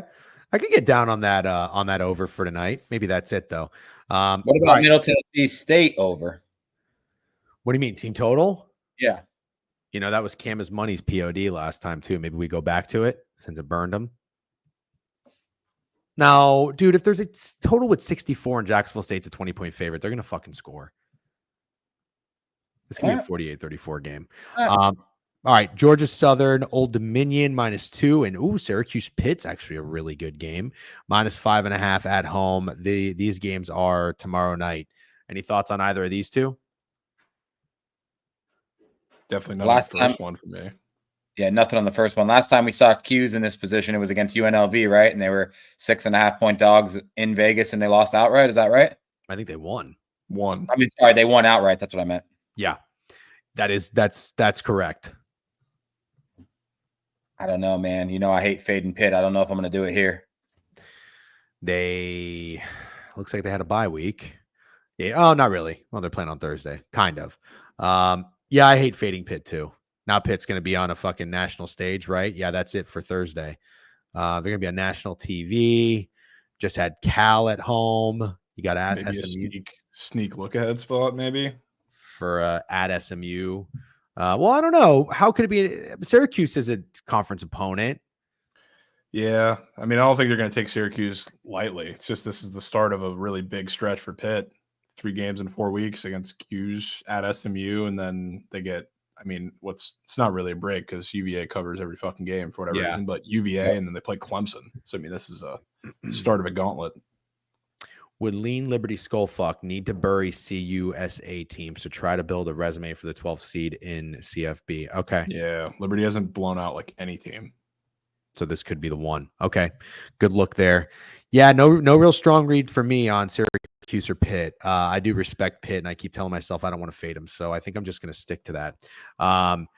Dare I say Louisville -7 on the road is short? Dare I say Virginia Tech just kind of handled business against Boston College. I think Boston College kind of fallen off. Yeah, that seems pretty accurate. Louisville, oh man, dude, they just had to. They're coming off that. Oh, come on. This is a terrible spot for Louisville, guys. After Miami, and then the week before you go to Clemson. I don't disagree. Although I had the same reaction with Oregon State and UNLV, so this does not take this with a grain of salt. I feel like there's a couple different things though, because at least like on the Boston College side too, you have them getting the same exact number on also a midweek game 2 weeks in a row. So, I mean, it's not like people didn't just see that, even though they did start to come back in that game, didn't cover. Same situation. Yeah. And I think most people see that game as them getting their ass kicked. Yeah, I would agree. I would agree. And Boston College has a fucking bye after this. I think they're going to get up for this game. Although sometimes home dogs do tend to be trendy, especially on fucking like primetime Friday night. Okay, you guys aren't as into it as I am. Keep in mind, I'm just very hopeful that Louisville can lose another game and I can cash that under win total. That would be excellent. Shout out to FanDuel, by the way. I don't know if you saw my tweet. They already paid out the under on Oklahoma State. I thought that was awesome. I didn't know sportsbooks did that. I thought they waited till the entire season. Boise State is 3.5 point favorites on the road against UNLV. God damn it, I have a fucking wedding to go to Friday night. Who has a wedding on Boise State UNLV? All right, Steak, you're hyped for this game. Total's at 65.5. Where's your dollar's going to be? Well, Jovan, do you think this is one of the more obvious overs of the week? Yeah, I'd say so. My first glimpse on this game was under. I know that's no fun for a guy who says he's going to stay up late watching it, but my first read on this game is under. Well, the one thing to keep in mind, Boise State has gone over in every game except last week. Both teams are coming off of unders. Granted, they did score a pretty decent amount of points against Oregon State. 1, 2, 3, 4. So UNLV is 4-3 to the over. Yeah, that would be a gross under. That would be a gross under. Do you think it's a lot of respect for Boise State to be laying this many points on the road and getting that hook with UNLV at home? I think it's respect, but no, I don't think anything's weird about the line. Okay. Dilly Dagger says whales are on the under. Out of the bets on total, 51%, 82% of the money on that under. Shout out Pickett. Wow. Interesting. Very interesting. I wonder which way the line's moving. I'll pull it up on action. Javon, any other thoughts on this game? With the one thing that I can't get out of my head about Boise State, because obviously it's all genty, but I watched back to like the Washington State game. They were destroying the Washington State offensive line. Like Mateer had no time. There was consistent pressure every single time he touched the ball. And I've seen the same thing the last couple weeks against really bad defenses from UNLV where they can't block to save their lives. Luckily, they have like a running quarterback, but I don't know. I don't think the O-line's going to be able to hold up. This kind of screams, I mean, good for the under, but I feel like Boise State's defense kind of steps up. Also, every week, doesn't that Boise State being so close to the Oregon look more and more impressive to people? Yeah. Boise State's good. I think Boise State's good. I don't think the line's weird at all. I want to say that. I think people probably betting Boise State here. Okay, so you do not anticipate UNLV being a trendy dog, getting the hook at home. No, I don't think. I think Jimmy Fitzwell put it well too. And no one thinks like, "Whoa, what a home field advantage you have at Allegiant Stadium." No one's thinking that. It's also probably. I mean, Genty is the trendiest player maybe of all time. It's like it's hard to say people are going to be in love with fading him alone. That's a very, very good point. Very good point. Okay. Keep rolling. If you're just joining us, welcome. I see we got 45 on YouTube watching right now. I think that's some sort of record. YouTube watchers. We are rolling through the college football slate. We did NFL earlier. If you missed it, you can watch this back later. We are on Friday night right now. Wow, 11 p.m. Rutgers and USC. Oh my God. Please tell me. Also, by the way, I realized, Steak, I don't mean to bitch at you anymore about Rutgers because I did not take their win total under. Although I thought we did, and then we're betting on them to win. That's why I kept being annoying about it. Can this just be a skull fuck spot for USC? That like is just, I don't know, maybe it's obvious, but also maybe it's not, because Rutgers, who did one of you just said this? You think someone's going to start falling off? Who just said that? Steak, was that you? Yeah. What do you mean? Oh, Boston College. What about Rutgers? Started the season 4-0. Then they play 3 worthy opponents. Touchdown against Nebraska, touchdown against Wisconsin, put up points against UCLA, but they lost outright as a 4-point favorite. Shouldn't have lost that game. But man, you have USC coming off of a game that they have got to be devastated in losing. That Maryland game, they were up 21-7, blew it fucking late. There's really no look ahead spots on USC's schedule anymore. And honestly, like, you have to win this game. I keep seeing Lincoln Riley's record as a coach. It is pathetic for USC. This has got to be a show up and show out game. Team from New Jersey going to Southern California. I don't know. I mean, talk me off of it here. I want USC -14 late night. Jovan, we'll switch it up a little bit. What do you think about this game? I don't have too many thoughts, to be Okay. honest. I mean, Rutgers, I do feel like they're falling off and they're super banged up. So, I mean, the travel, even though USC is doing it too, I mean, not a great spot for them. So I wouldn't tell you no. Okay. Real quick, Hefe Hammers, we'll get to that in just 2 seconds, actually, after this game. But before we get to Saturday, Magic and Heat, and Javon's a Heat fan, that motherfucker. So Are much. you? Jesus, Jovan. I did not know that. Yeah. So much travel on USC. Yeah, it is a lot of travel on USC. They got a lot of wear and tear on those tires. That schedule's brilliant now. Not the Magic. I'll just say this: Hefe's sharp as fuck, and Larry Beeman likes him too. He's sharp as fuck. So at least the right people like the Magic. And I'll be honest, you guys maybe call me crazy, but I thought it was a little disrespectful that the Heat were favored. Just going off last year's performance, the fact that the Magic are a 47.5 win total team and the Heat are a 43.5 win total team. I thought the line opened -1.5 Magic and had since moved Heat -2.5. But apparently everyone's telling me the Heat opened as a favorite. So I don't know. I'm not betting on Magic games this year. I can't really focus too much on openers for the first game of the season because there's been so much movement. I don't really know what's accurate and what's not accurate. I don't think the line's weird. I think the Heat kind of own the Magic when they play them in Miami. So yeah, I think it's a fair line. Jovan, quick thoughts, Magic Heat tonight? I mean, I kind of like the Heat. Probably not going to bet it, but I can tell you what, KCP owns the fucking Heat. So him coming, I can probably guarantee you there's going to be some annoying thorn in your side at some point in that game for the Heat, KCP.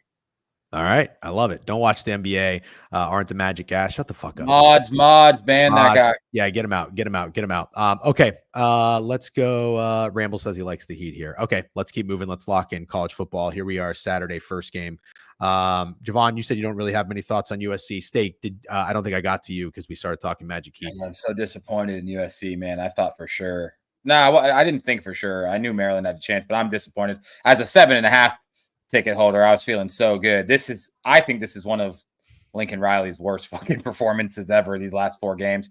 Losing to Minnesota was insane. Losing to Maryland was brutal. How about Michigan? I mean, dude, they've all 4 losses. Yeah, Michigan, they could have beat Michigan too, but the way they lost to Michigan didn't surprise me because Michigan just ran it down their throat and everyone knew they could do that. But I think Rutgers sucks. You said about Rutgers. I think we've on this stream have already kind of called Rutgers falling off. No, I didn't bet on USC, Crutch. I just have them over 7.5 total wins.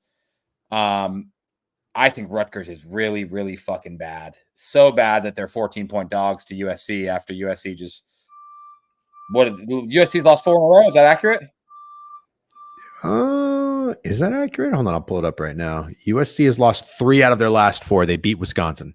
Oh, they beat Wisconsin, yeah. I like USC here, but I guess I really think Rutgers is falling into being one of the worst teams in that conference. Okay. Any thoughts on Memphis 18.5 at home against Charlotte? Charlotte's been better than expected, I think, but they just got their ass kicked against Navy. I know Navy looked like maybe that was a look-ahead spot before they play my Irish, which I think I'm going to go to. By the way, if anybody in the chat is going to Notre Dame, Navy, and MetLife, hit me up in the DMs. I got to find a tailgate or something. But anyways, Charlotte just burned some people. I think they were 17 down to 16. Sharp money hit Charlotte. Now they're 18.5 against Memphis. Any thoughts on getting cute with Charlotte? Jovan, you used to, when we first had you feature some write-ups in the newsletter, it was hilarious. I think you and I had Charlotte as one of our darlings. I think they came through for us once and then fucked us once. And then we said, all right, that's enough. Any thoughts on Charlotte? If not, we can pass. Yeah, no thoughts. They probably come through this week at a similar number because Sharps loved them last week. That's exactly what I was going to say. Is this is probably the spot to take them after they burned the Sharps last week against Navy. Kind of feel the same way. All right. Speaking of Notre Dame Navy, games on a neutral, as I just mentioned, it's in MetLife. I will be rumbling, bumbling, stumbling, nice and hungover after a wedding, taking the New Jersey Transit. Cannot fucking wait. That is a lot of sarcasm, by the way. to go watch Notre Dame Navy on a neutral here. I couldn't believe this number was 13. This seems like a lot of fucking points for Notre Dame, especially with all those defensive injuries. Navy always gets up to play Notre Dame. Navy's been great this year. They are undefeated and they have covered in their last 5 games. Navy and Army. Who would have thought these would be some of the toughest opponents on Notre Dame's schedule after we talked about how soft it is? I have to bet something in this game. The total's 52.5. I don't know what to take. I think Notre Dame's offense is getting right. Love that they scored 31 against Georgia Tech. Not saying Georgia Tech is good at all, but Notre Dame's offense has not been world beaters and oftentimes this season. But I think they're getting right. I think they stay right. It's a big fucking number, man. I think it's a lot of respect. Steak, can you tell me it's the Irish? God bless America. God bless our troops. Notre Dame by 35. No way. It's Notre Dame. It's Notre Dame. Okay, that's simple. It's Notre Dame. Jovan, do you agree or disagree? Kind of agree. And I was very much looking forward to taking Navy. It's just, I mean, not only I think is anybody going to take Navy getting almost 2 touchdowns, but I don't know, the element of surprise with Navy, I feel like has been the most effective thing all year because like they can pass the ball a little bit and they're super efficient in doing it. How's that going to work against Notre Dame? I don't know, but you guys are really getting me. You're making it move. Pause. Listen, nothing against Navy. All right, I don't like to be disrespectful. I like to respect the troops, but I sure would not mind seeing Notre Dame comfortably win a football game in person. I haven't been to a Notre Dame game in a very long time. It would be pretty cool. I'm not saying they're going to make a run to the national championship. It would be cool to see him get in there. Why do you have that look on your face, Steak? Me, I'm just laughing. You've just said some crazy shit today. So it would be great. If it wasn't for these injuries on defense, I think that Notre Dame would be a real problem in a playoff. I'm come to accept that that's not going to be the case, but I would like to beat the piss out of Navy. All right. With all due respect. So it's a huge number. If you want to take Navy with the 13, I get it, but I also think you're getting duped. Biggest line that I didn't expect for this game. So, all right. I expected it, by the way, if anybody wants to know. I thought it'd be 9.5, right under that 10 number. And I thought, like Jovan said, I thought Navy would be the play. All right, let's keep moving. Battle of the Techs. Georgia Tech, Virginia Tech finally showing up at home like I guess people expected them to in the offseason, but they got right. They showed up at Miami, probably should have won that game, didn't skip a beat at Stanford, and then fucking just from start to finish beat the absolute piss out of Boston College. RIP to my first half under, by the way, 16 seconds left. Kyron Drones just showing no mercy. Now we've got them at home against Georgia Tech. Talk about teams falling off. Georgia Tech falling off, or do you think 10 actually is a little bit short? Jovan, any thoughts on Virginia Tech? Seems right, I would say, especially if Haynes King is still out. I don't know the situation there, if he's looking like he's going to play, but I mean, if he's not going to play, like same thing as Notre Dame, maybe not as effective. I just think Virginia Tech's going to beat the piss out of them. Yeah, I think so too. Is Haynes King still out? I believe he is. Steak, any thoughts on this? I think Virginia Tech's figuring out. Same reason I liked them last week against Boston College, even though they let them back in the game for a little bit, which was obnoxious. They still covered, and I think they probably cover here too. I think Virginia Tech is trending up for sure. Okay. Virginia Tech stock up. By the way, this opener looked to be 9.5 up to 10.5 and 10 at some places still. Okay. Yeah. For what I just want to go on record. I think this line's a little short. I think after Georgia Tech just lost to Notre Dame by 18 points and Virginia Tech beat the absolute fuck out of Boston College, I don't know. I think if it opens at 9.5, I think this is just a weird game. Could this be any sort of look ahead for Virginia Tech? What Notre Dame was minus 13.5, 14. I think they opened 11. 11. Well, that was pre-injury. Oh, right. So I was saying with that being the case, with the backup QB, they're minus 14 and Virginia Tech's minus 10.5. I feel like that's fair. Yeah, you're right. Okay, it makes a little bit more sense. For what it's worth, Virginia Tech's got at Syracuse and Clemson coming up next. Oof. Maybe look at Duke. You forgot on to the road to Duke. Yeah, don't let that get swept too. W fucking Duke. Fuck the Seminoles. All right, UNC Virginia. Jesus Christ, there's so many dog shit ACC teams up here. It's hard to get excited about talking about this. I got nothing on UNC. That's just a team I want to avoid at all costs. 0-6-1 ATS. Wait, that doesn't make any sense. We got them the one time they covered 2.5 WCLV against Duke. Virginia -4. Jovan, you just mentioned about Virginia. This team just continues to cover spreads. Any thoughts on this game? Sharper it is to fade Virginia, the more they cover. So, I mean, Wow. I'm 100% not betting against them. Wouldn't it be so them to not cover? Wouldn't it be so what? So them to not cover this one against a shitty North Carolina team. Probably, but that's not going to be enough for me to fade to bet on North Carolina. Steak, will you not bet on North Carolina anymore this season? Okay, but I leaned them. Oh, I asked you to do something. You did not say yes. I said okay. All right, just go ahead and just tell me now you're going to bet on UNC. Move on. Okay. I absolutely hate that you're doing that, but I don't want to talk you off. Washington, Indiana. Ooh, goddamn. Steak, great call on the Hoosiers last week. I would have not thought twice about putting them on the card. -6.5. You said skull fucking coming in. It was. Does Indiana just stay up, or is this line maybe a little short? Washington. Let's see what Washington's done recently. After beating Michigan, which now we know is not that impressive. They got their ass kicked to Iowa at Iowa. This is a really tough spot. I know they had a bye week, but just traveling, I think, back-to-back weeks in unfamiliar territory. I mean, what we've seen this year is a really great opportunity to fade these former Pac-12 teams playing in unfamiliar territory in these Big 10 stadiums. So I don't know, man. I mean, can Indiana just keep doing this every single week? I don't really want to get in front of them. Steak, any thoughts on Indiana -6.5? Well, I think Curtis Rourke is out or doubtful. Do you know? Did he get hurt? Yeah, he did. Weeks, I'm pretty sure. Yeah. Oh no. The backup looked good, and he has experience. So I'm okay with him for a few games. Can't touch this game though. Can't touch this game. Yeah, he just had thumb surgeries.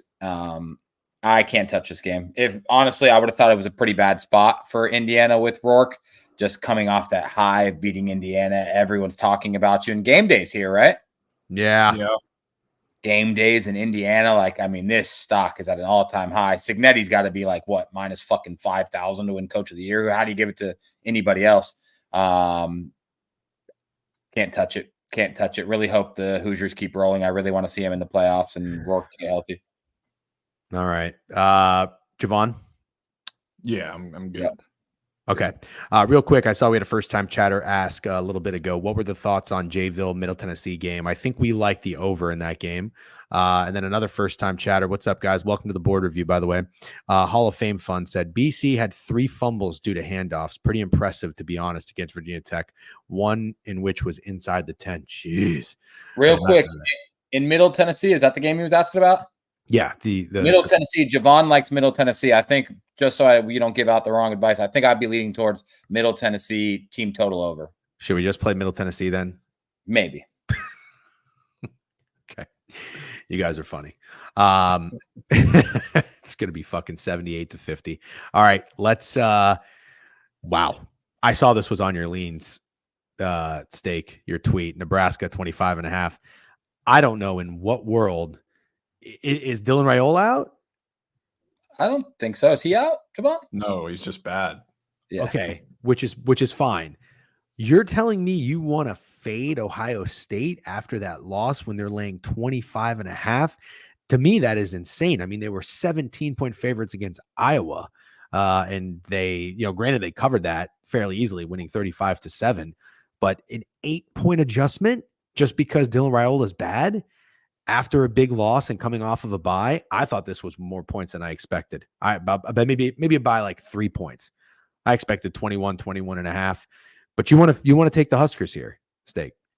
I just think it's too many points. I feel like I've been pretty spot on Nebraska this year. I didn't think they were going to be very good, but I also don't think they're bad. I still don't think they're bad. I don't think they were as bad as they played against Indiana. That was about the worst performance you could really expect to have pretty much on both sides of the ball.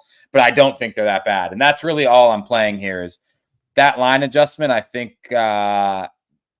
isn't correct. I don't think it's correct. And also, like 35-7 against Iowa, cool. Ohio State is a dominant football team. Don't get me wrong, but I don't think they're like the most consistent offensive team I've ever seen. And I'm not a really big Will Howard guy.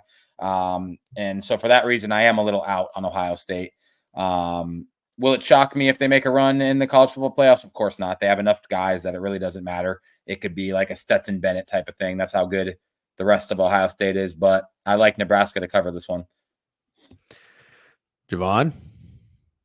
I just don't want to bet on Nebraska.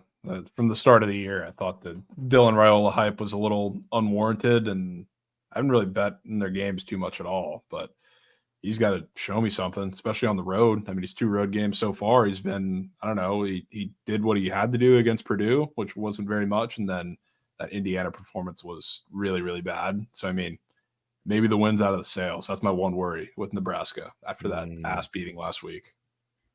Yeah. Okay, that's fair. Real quick, Hutch Bets, 13-monther sub bang. Thank you. Goots, 11-monther sub bang. Might be my dream blunt rotation up here. W Goots, appreciate you. Appreciate everybody tuning in. Okay, Curdy Flirty says, give me the Buckeyes. Ohio State has Penn State next week as well. Well, that could tickle my fancy. Raiola is going to do way too much. He has that Mahomes thing on his mind. Yeah, why the hell is Quinn Ewers on Javon's wall? What was the reasoning for the jersey selection today? I don't know. This is I'm trolling this week. I mean, look at how all these guys did the past week.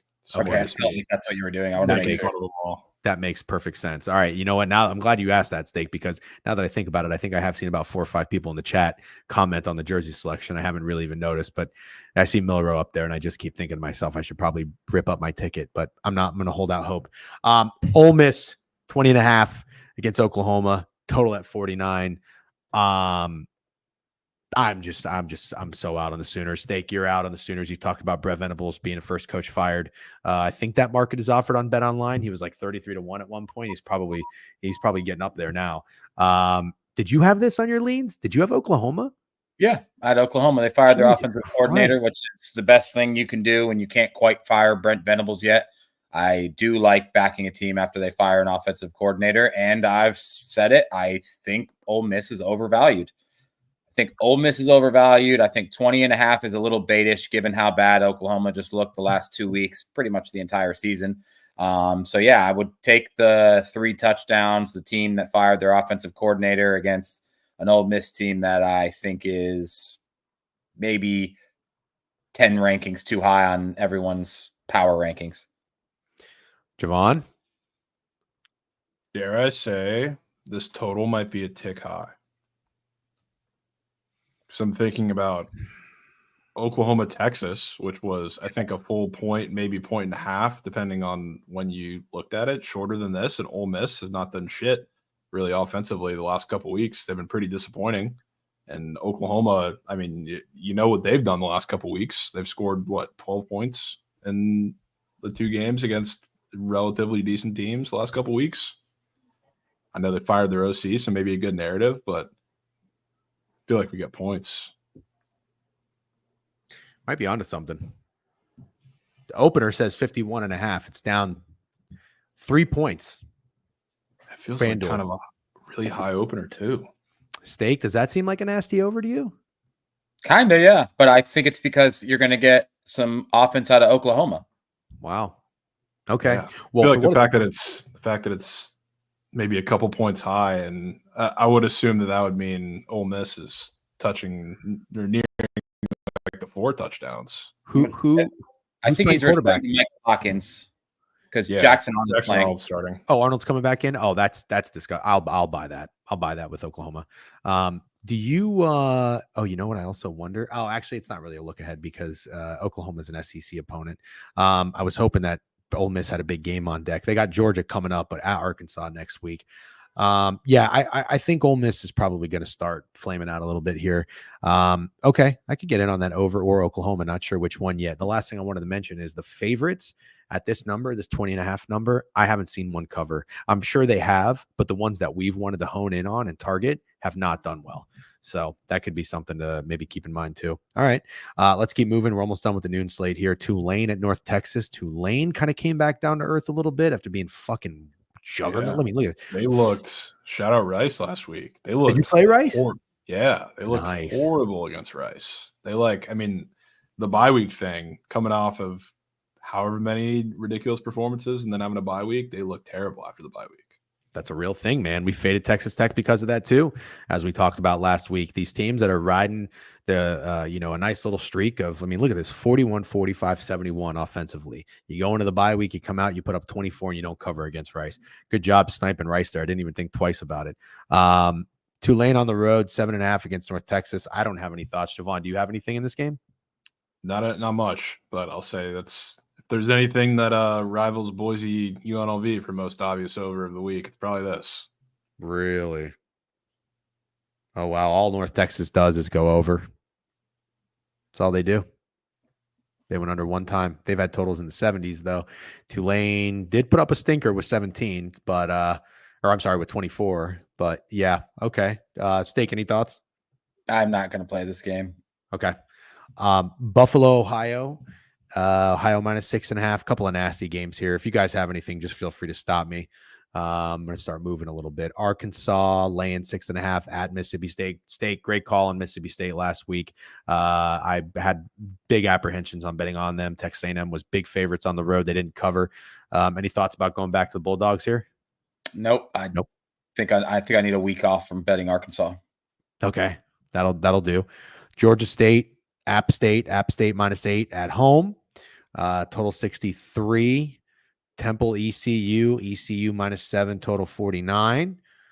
CMU can get fucked on the road against Miami of Ohio. No more Jim McElwain for me.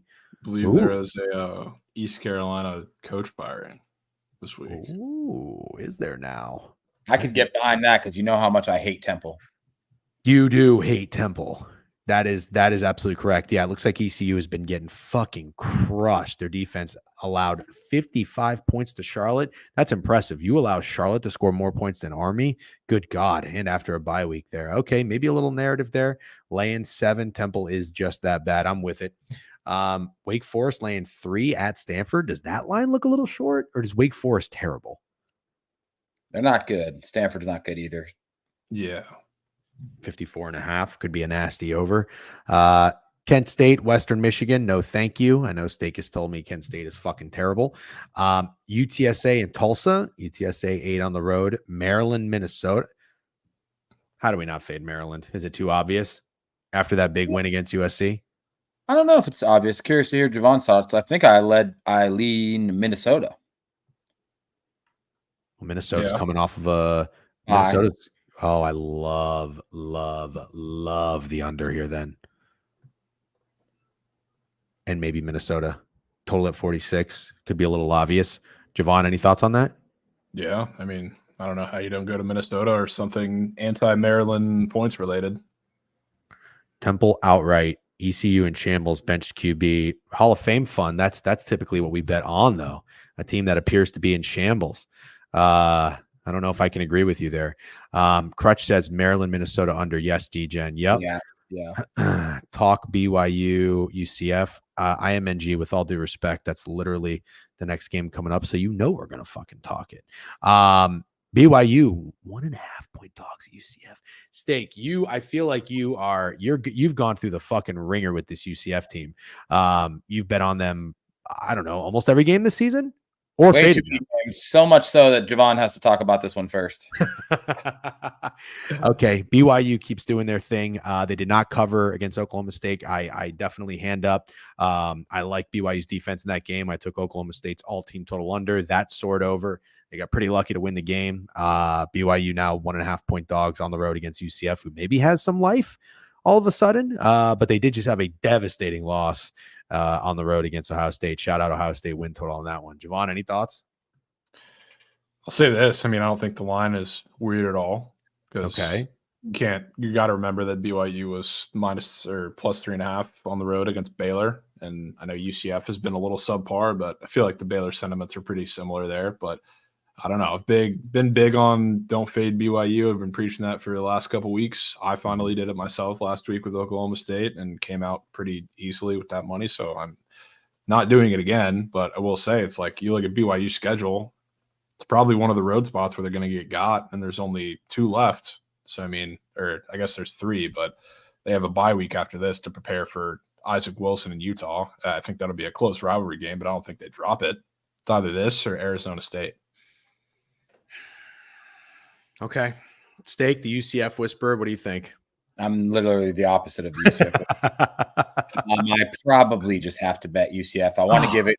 I want to give it a quick touch on it to Crutch, because Crutch said 3 weeks ago I wanted to fade BYU, and he's like, I think the time I want to fade BYU is that UCF game, and I had no idea when he said that UCF could possibly be fucking favored, even though it's in Orlando. I still think that's crazy that they're favored. Mm-hmm. I probably have to go to UCF one more time, but if they lose, I can promise you right now, both of you, I'll never bet them again. Okay. I respect your decision. And I wish you all the best. I don't want to fade BYU. Total at 55.5. I don't even have to look at the splits. I would imagine that that UCF would be the contrarian play here. Godspeed, soldier. And real quick, W's to who do we get? A new follower at EPTXGO. Welcome to the board review. And TCB Hectic, 14-monther sub bank. Appreciate you. Okay, here's a picks with Deej Nugget. We always respect these. He's a sharp ball knower. UCF bench KJ Jefferson last week, but the backup went 8 for 22 INTs, 60 yards. I'd have to assume they're going back to KJ in this game.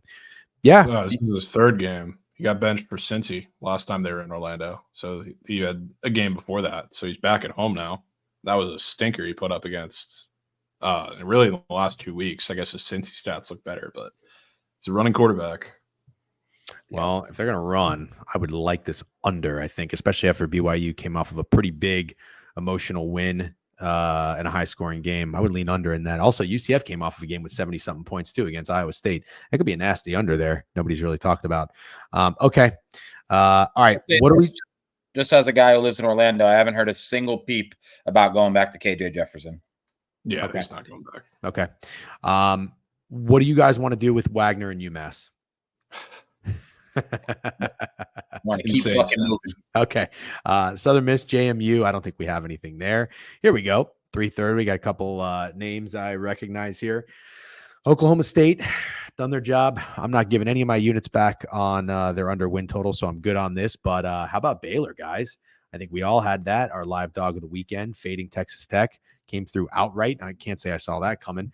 But now they're 6.5-point favorite. Total 65 seems really fucking high, or maybe that's the right line. And then Texas Tech, TCU. Do you guys have any thoughts on this? Jovan, you want to get started? Big 12 teams here? Yeah, I mean, it's I don't want to say a somewhat similar game because I think the matchups are pretty drastically different, but two teams hovering around a touchdown, and the fact that TCU is 6.5 is insane. But I haven't bet on TCU, I think, once all season. I'm probably going to this week. Wow. I think I might go team total. It does happen to be 10 years almost to the day that this game's going to be played, where, funny enough, they played Texas Tech in Fort Worth, and it was the highest scoring game they ever had. They ran out of fireworks at the stadium and scored 82 points. I don't know if they're going to do that exactly this game, but I can tell you you're probably getting 40 plus, and it's going to be that type of game. So I think I'm down to at least back the offense. I'll tell you what. Actually, Steak, you go first, and then I'll finish up. Oh, I absolutely love that. Probably just going to tell you I was originally just going to take TCU, but it feels so obvious. It's like this TCU line is way even crazier than the UCF line. Touchdown favorite against Texas Tech is fucking crazy, regardless of what Texas Tech did last week against Baylor. I'll join you on the team total over, but I do think it's probably just a TCU thrashing. What's funny about TCU and Texas Tech? Sorry to Jen. No, you're good. Go ahead. It's almost like the worse TCU is, the better they play Texas Tech. It's really wow. I love that. You know what else I love? Talk about team. This is okay. Every year when the season's over, you always look back and you say, God, I knew that was coming. Why didn't I capitalize and profit on it? You always see, we started talking about it. This is the first time, this is the time of year you start saying things like teams are going to fall off. Boston College is going to fall off. I forgot the other team we talked about falling off. How about Texas Tech? Rutgers, right. How about Texas Tech? They went from 66-21 win North Texas, beating Arizona State, beating Cincinnati, beating Arizona on the road 4 weeks in a row. Then they go in their bye week. They come out, they get their dick kicked in by Baylor. Now you have to go on the road against the TCU team that just responded off of a pretty embarrassing home loss. Well, pretty embarrassing, very embarrassing, 16-point favorite. You go into Utah. Listen, Utah is fucking the most annoying team on the planet with this Cam Rising bullshit. but I know he's out with an injury, and I know it was their backup. Utah is not an easy place to win games. I don't care who's playing quarterback. If Kyle Whittingham is the coach, Utah is not easy to win. The fact that they just won outright, this team has got to have, especially with a good, I don't know how you feel about Sonny Dykes. I think he's a good coach, but to bounce back after that loss, to win in Utah and to come home against a team like Texas Tech, who has got to be fucking deflated and falling off, I think this might be my favorite play of the weekend for all of these reasons going around the circle. Tell you no. I won't tell you no. I will say TCU did not win that game against Utah. Oh, really? That was one of the worst watches I've had as a TCU fan in some time. Like it was painful. Like Utah was really, really bad. They gifted them that game on a silver platter. TCU was just less bad. But I don't know. I definitely think the offense is going to score this week. So I'm definitely in love with that. It's definitely like a, Steak. I think I talked about this with you on here. Like the Kentucky game felt like a really big Billy Napier game to even have the slightest chance of saving his job last week. And they come out and score 50 points with Lagway. This is a pretty big game for the fans and the boosters' sentiments about Sonny Dykes not potentially losing his job.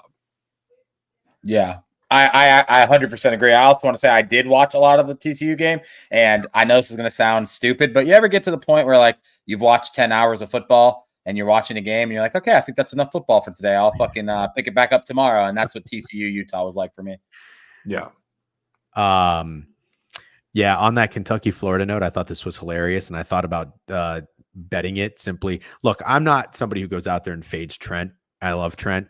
Steak and we're big Trent guys. I was listening to Behind the Lines when you guys were going through your favorite totals and favorite dogs. Steak, I don't know if you listened or caught this, but I thought it was hilarious. Krabs and Jovan give their reasoning for their bets, and Trent's favorite under was Kentucky and Florida, and he's just like, SEC matchup. I don't know. That's all I got. Yeah. No, that wasn't even planned too, because I had that on the graphic as my favorite over 5 seconds later. Oh, that's the context I forgot too. It was directly going against Jovan because Jovan's favorite over was Florida. That's so funny. The Florida looked like fucking. That was crazy.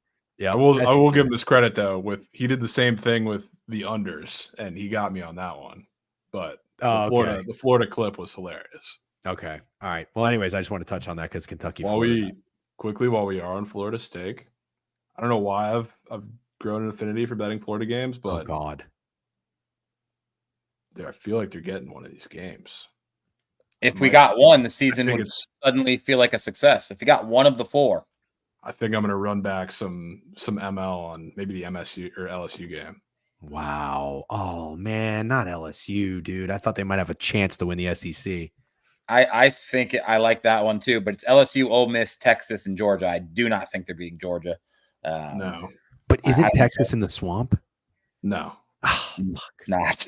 I think that's almost better. I think they go there and they compete. I don't think they're going to win, but okay. Against Texas? Yeah.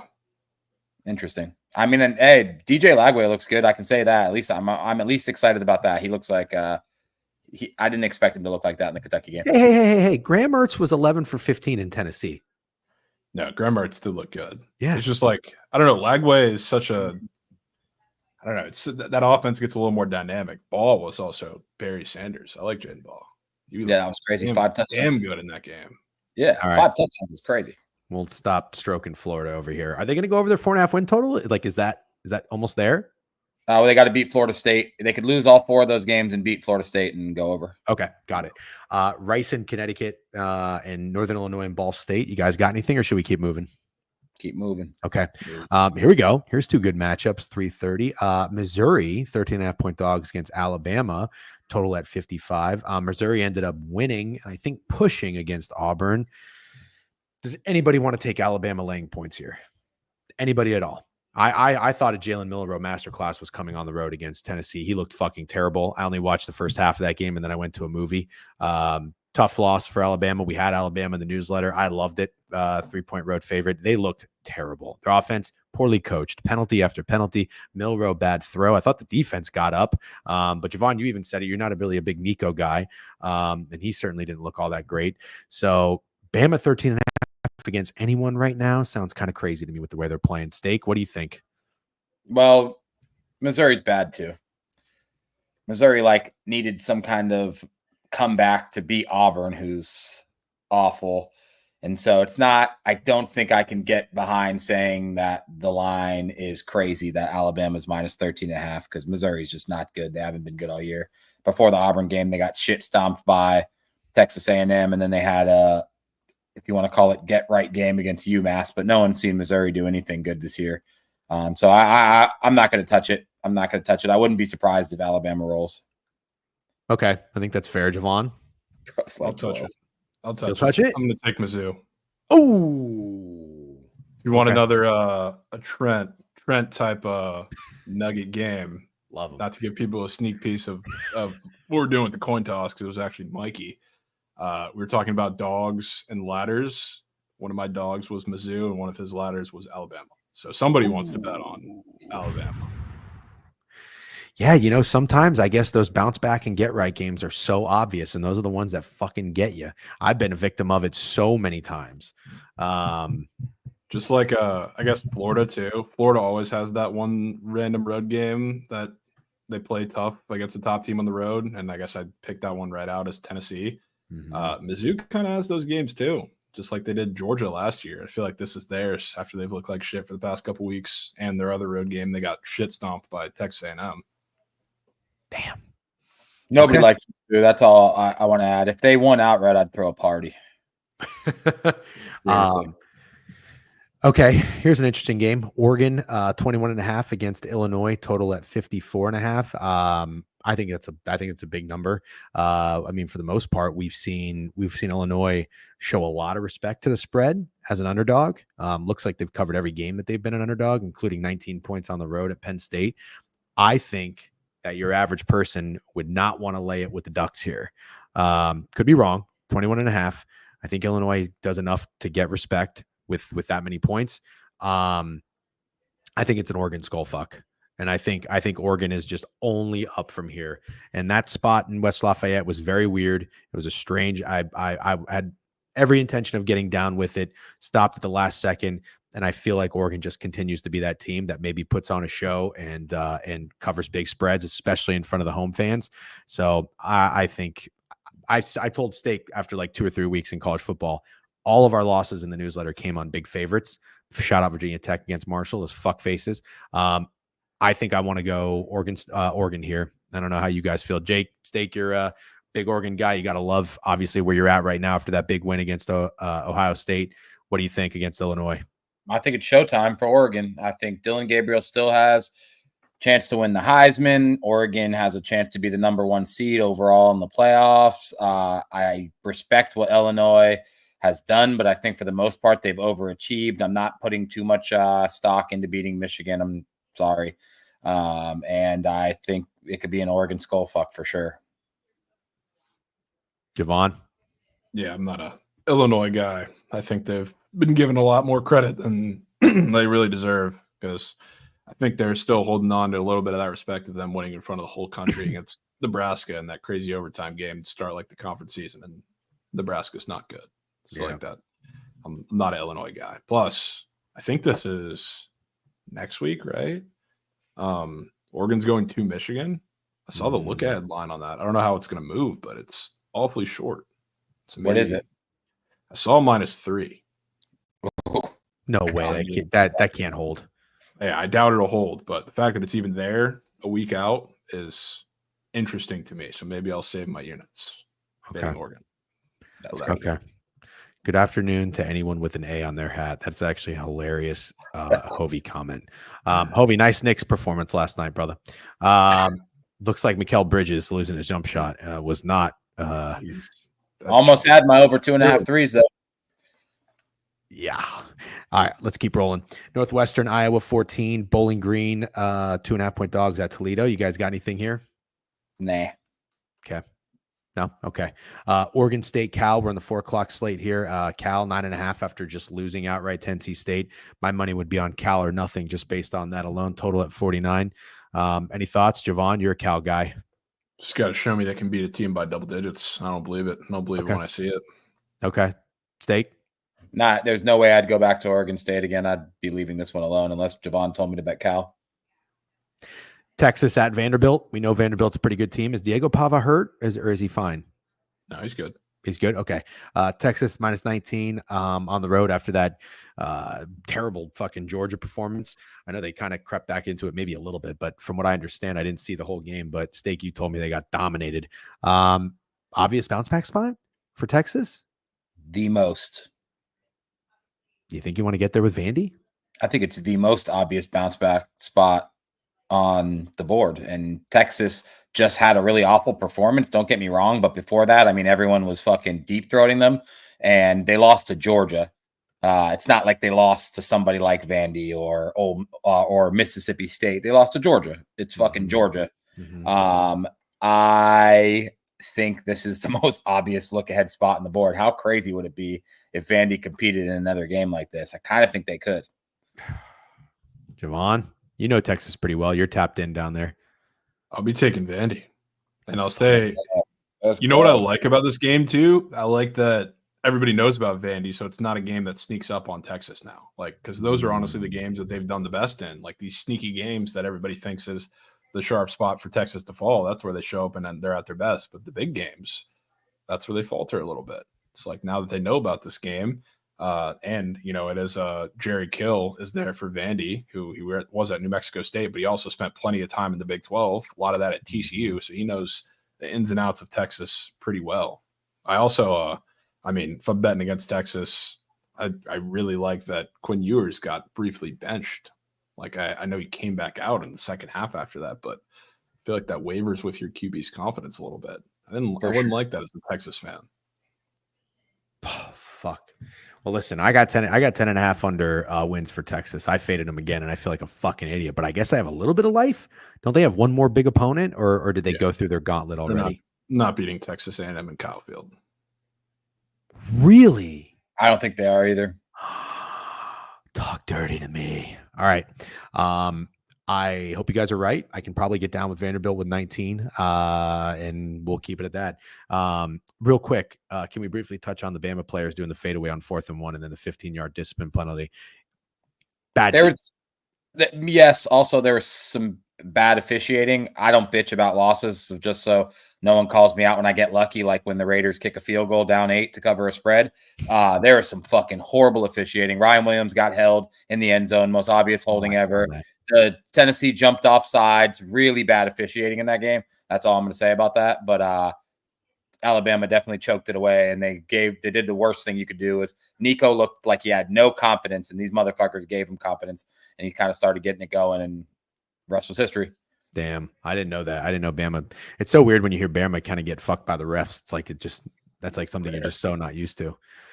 Okay, pick it back up. ULM, USA, New Mexico, Colorado State. I don't know if you guys have anything on here. Feel free. I like USA. They made my leans. I'm good fading ULM, I think, and then 5-1 ATS. Is that kind of why you want to fade ULM? You think that's a lot of points? Yeah. Plus, I think USA is better, and I almost think the line wouldn't be short. I think ULM is overachieving. That's the best way to say it. Yep. Okay. Colorado State, New Mexico. Sorry, Jovan, do you have anything? No, I'm good on these. Okay. Here we go. Miami 21 and FSU. The guy ate the dog shit. So that probably means Florida State's going to cover now. Wow. Probably. Yeah. Okay. 54.5 seem low for a Miami game? No, because Florida State's offense is terrible. That's correct. Okay. Yeah. All right. Probably a skull fuck there. Miami or nothing. Wyoming, Utah State. I'm good on Wyoming games. Do you guys have anything? Nope. Okay. Good. Great. Grand. Troy is terrible. Steak. I've heard you say it 500 times. Gonna fade him or no? I would be comfortable. Okay. West Virginia, Arizona. Arizona -3. West Virginia got us pretty good last week against Kansas State, although Garrett Green did get hurt. I don't know who's playing in this game. I think Arizona is terrible. I'm still upset I didn't fade him on the season. I'm good on this. Do you guys have anything? Really hope they lose because I did fade him on the season, so I'm just really hoping for another You're loss. almost there, right? Almost there. One I should get there for sure. One more loss, I mean. Utah, I'm so done on. I'm just done with Utah. Done. I don't want to do anything with them with a game involved. Last time I bet them was 5.5 on the road against Arizona State. They were miserable. I think they're done. I think their whole season is done. But I don't know. Houston is terrible. Jovan, you know Houston better. Are you going to be putting any money on them or no? I want to put money on Houston or on Utah, but I just don't know that I want to get there because as bad as Houston's been, or as bad as Utah has been, Houston getting dogged by 4 touchdowns against Kansas is one of the worst performances of the season, especially like coming off of a bye week to let that happen. It's like I think for as much as Utah's dead, Houston's 5 times that. That's like the Houston that we actually expected to see all season. And they had their one good performance against TCU where they beat them in Fort Worth, but now they're back. Yeah. Okay. Steak. 37 is crazy. This should be a fucking horrible game that I don't want to bet on. Wouldn't be shocked, honestly, if Utah lost. If anything, I think I'd bet Houston. Okay. Michigan 1-6 ATS -4 at Michigan State. Probably one of my biggest regrets was not so much like I wish I bet on Michigan State as a home dog. I wish I faded Iowa because I'm just not a Cade McNamara guy. I don't think he's good. I don't think Iowa's good. But we've gotten our coin fading Iowa before, so I'm not too super upset. But Michigan here -4. Ooh, after Michigan State showed that they're competent enough to beat Iowa and they're 4-3 ATS, should Michigan be laying 4 right now with how bad they are? That kind of scares me. And isn't Oregon coming up next week? Should Michigan ever be laying 4 is the question. They were -4.5 against Illinois last week. It kind of feels like kind of the same fucking story every week with Michigan. I think the only thing that scares me about fading Michigan here is that they got to get up for this game because they're not beating Oregon. Like they have to get a win when they can. I don't know. That line last week got up to like 6 by game time. In fact, they're -6 against Illinois on the road and getting 4 at home against Michigan State. It's weird. Jet Bros have said it. Michigan just gets respect every single week. Books have been wrong all year. Yeah, they really have. Thunder under. Crutch says. Pandemic says Michigan is terrible. Yeah, this offense can't do anything right, and the defense is moves. Yeah, Michigan's really bad, and I got to tell you, I'm loving every second of it. Absolutely. I have a question for you regarding Michigan. Is there such a thing where a team can win a national championship, but then you are so bad the following year that like it almost doesn't count because nobody gives a fuck because you're that bad? Like you remove them winning from your memory? Is that a thing? Nope. Has there ever been a team that's this bad the following year? No, I would say no. Yeah, it's quite impressive. Anyways, I'm just trying to see what I can get as a Michigan hater. Penn State -6.5 in Wisconsin. Dare I say the Badgers have fucking risen? Dare I say the Badgers have risen? I don't know that I want to bet them here, though. Total's 47.5. Penn State's coming into Madison. You know it's going to be fucking rowdy as shit here. As much as I want to take the points, Penn State's got Ohio State next week. Is this the most obvious look ahead of all time? Or is this going to be one of those situations where how the fuck do we not lay it or get there with Wisconsin 6.5 after they're starting to look much better on offense and more competent of a team? Steak, I know you have fatigue from me betting Wisconsin. You going to talk me off of this? No, I think when you asked me last, I kind of said I thought Wisconsin was getting it going. I was very excited to bet them with you in the Rutgers game. I like what I've seen from Wisconsin. Do I want to fade Penn State? Not really. I don't really want to fade Penn State. And that's as far as I'm at. Maybe I could feel okay putting one unit on Wisconsin +7 and believing that the game could be close. I don't think Wisconsin has life as a live dog here. I think Penn State's going to play Ohio State undefeated. Also, Penn State is coming off of a bye week. Jovan, any thoughts on Wisconsin and Penn State? And we'll wrap it up here. I know we're getting over 12 o'clock. We'll wrap it up soon. Yeah, I like Wisconsin. I don't know that I'll get there, but I wouldn't mind them spoiling the party before that game next week. Okay. Love it. LSU, Texas A&M. A&M's -2.5. Why do I like the Tigers? Why do I like the Tigers? Talking about offenses, figuring out with Wisconsin, I think LSU and Garrett Nussmeier is too. Total 53.5. Listen, you guys have a better read on this Aggie team than I do, but I like LSU. Somebody talk me off. Steak, can you talk me off of betting LSU here? Absolutely. I don't like you LSU at all. I like Texas A&M a lot. All right. Well, that wasn't too hard. Jovan, do you agree? Yeah, I'll be on the Aggies. Fuck. I mean, LSU, I'll say they've figured out their offense, sure, but so is Texas A&M. Now that they brought Wickman back too, especially. So I got to be on the Aggies. I was surprised too. We've been talking about this on the college football show and recorded it too with Mikey, Lauren, Rav, everybody. I was on an island, which I was surprised. Wow. Fuck. Okay. I thought that home field carried That's a lot. surprising. I don't think that's surprising. I was surprised just because it's a big game, home favorite, and we saw like the beginning of the year that Notre Dame game, everybody was on A&M. Like there's a very obvious weird line with Missouri, so like people didn't quite buy in because of what happened in the Notre Dame game, but we saw what happened. So I was expecting maybe more Aggie love, but no. I think I never seen a quicker buy back in than everyone bought back in on LSU after that win over Ole Miss. And the scenes from Death Valley were crazy. I've seen the fans dancing to set it off like on 700 different Instagram reels and TikToks. Fucking Shaq, Justin Jefferson, Jamar Chase, every famous person you could think of was at the game. And I just think the fucking LSU hype's at an all-time high, but I do think Texas A&M is better and will win. Okay. Fair enough. Nice little nugget here too. Basically, a LSU fan says he leans under or LSU. LSU. Okay. All right. Let's keep moving. Auburn and Kentucky. Well, listen, if we have a 2.5 home favorite here that we think comes through, then I think one fails somewhere. Is Auburn going to sneak one out? I mean, you got to imagine everybody's going to be on Kentucky here, even after Kentucky got their ass kicked in Florida. I would think so. Kentucky holds more respect than Auburn at this point, but I'm not going to bet on Hugh Freeze. Anybody like Auburn, Kentucky? No. Only thing I could see is a really shitty fucking game that goes under 43 points. Okay. Jovan? Yeah, I don't really have anything to say about this game, to be honest. Under after high scoring in the Swamp would be interesting. Kansas State. I'm good on anything Kansas related, although I'm just a little upset I didn't fade them too. You guys have any thoughts? I mean, I don't know somebody in the world that's going to take Kansas in this game. And even knowing that, I still might take Kansas State. Damn. So, I mean, I'm just back. I'm kind of back in. Kind of have to get back in. Obviously, I have Kansas State over 9 wins to win the Big 12 and to make the playoff. I feel like I have life on all that, which wouldn't excite me, except I'm kind of excited. And I'm curious how you feel, Jovan, because I know you don't love him. Avery Johnson is improving, right? Like we're seeing better quarterback play out of him every week. I feel like I've seen him make some passes that I feel like he had no fucking shot of making at the beginning of the season. I know he's still a dual threat guy. He's not a pure passer, but I don't know. I feel like he looks better every game.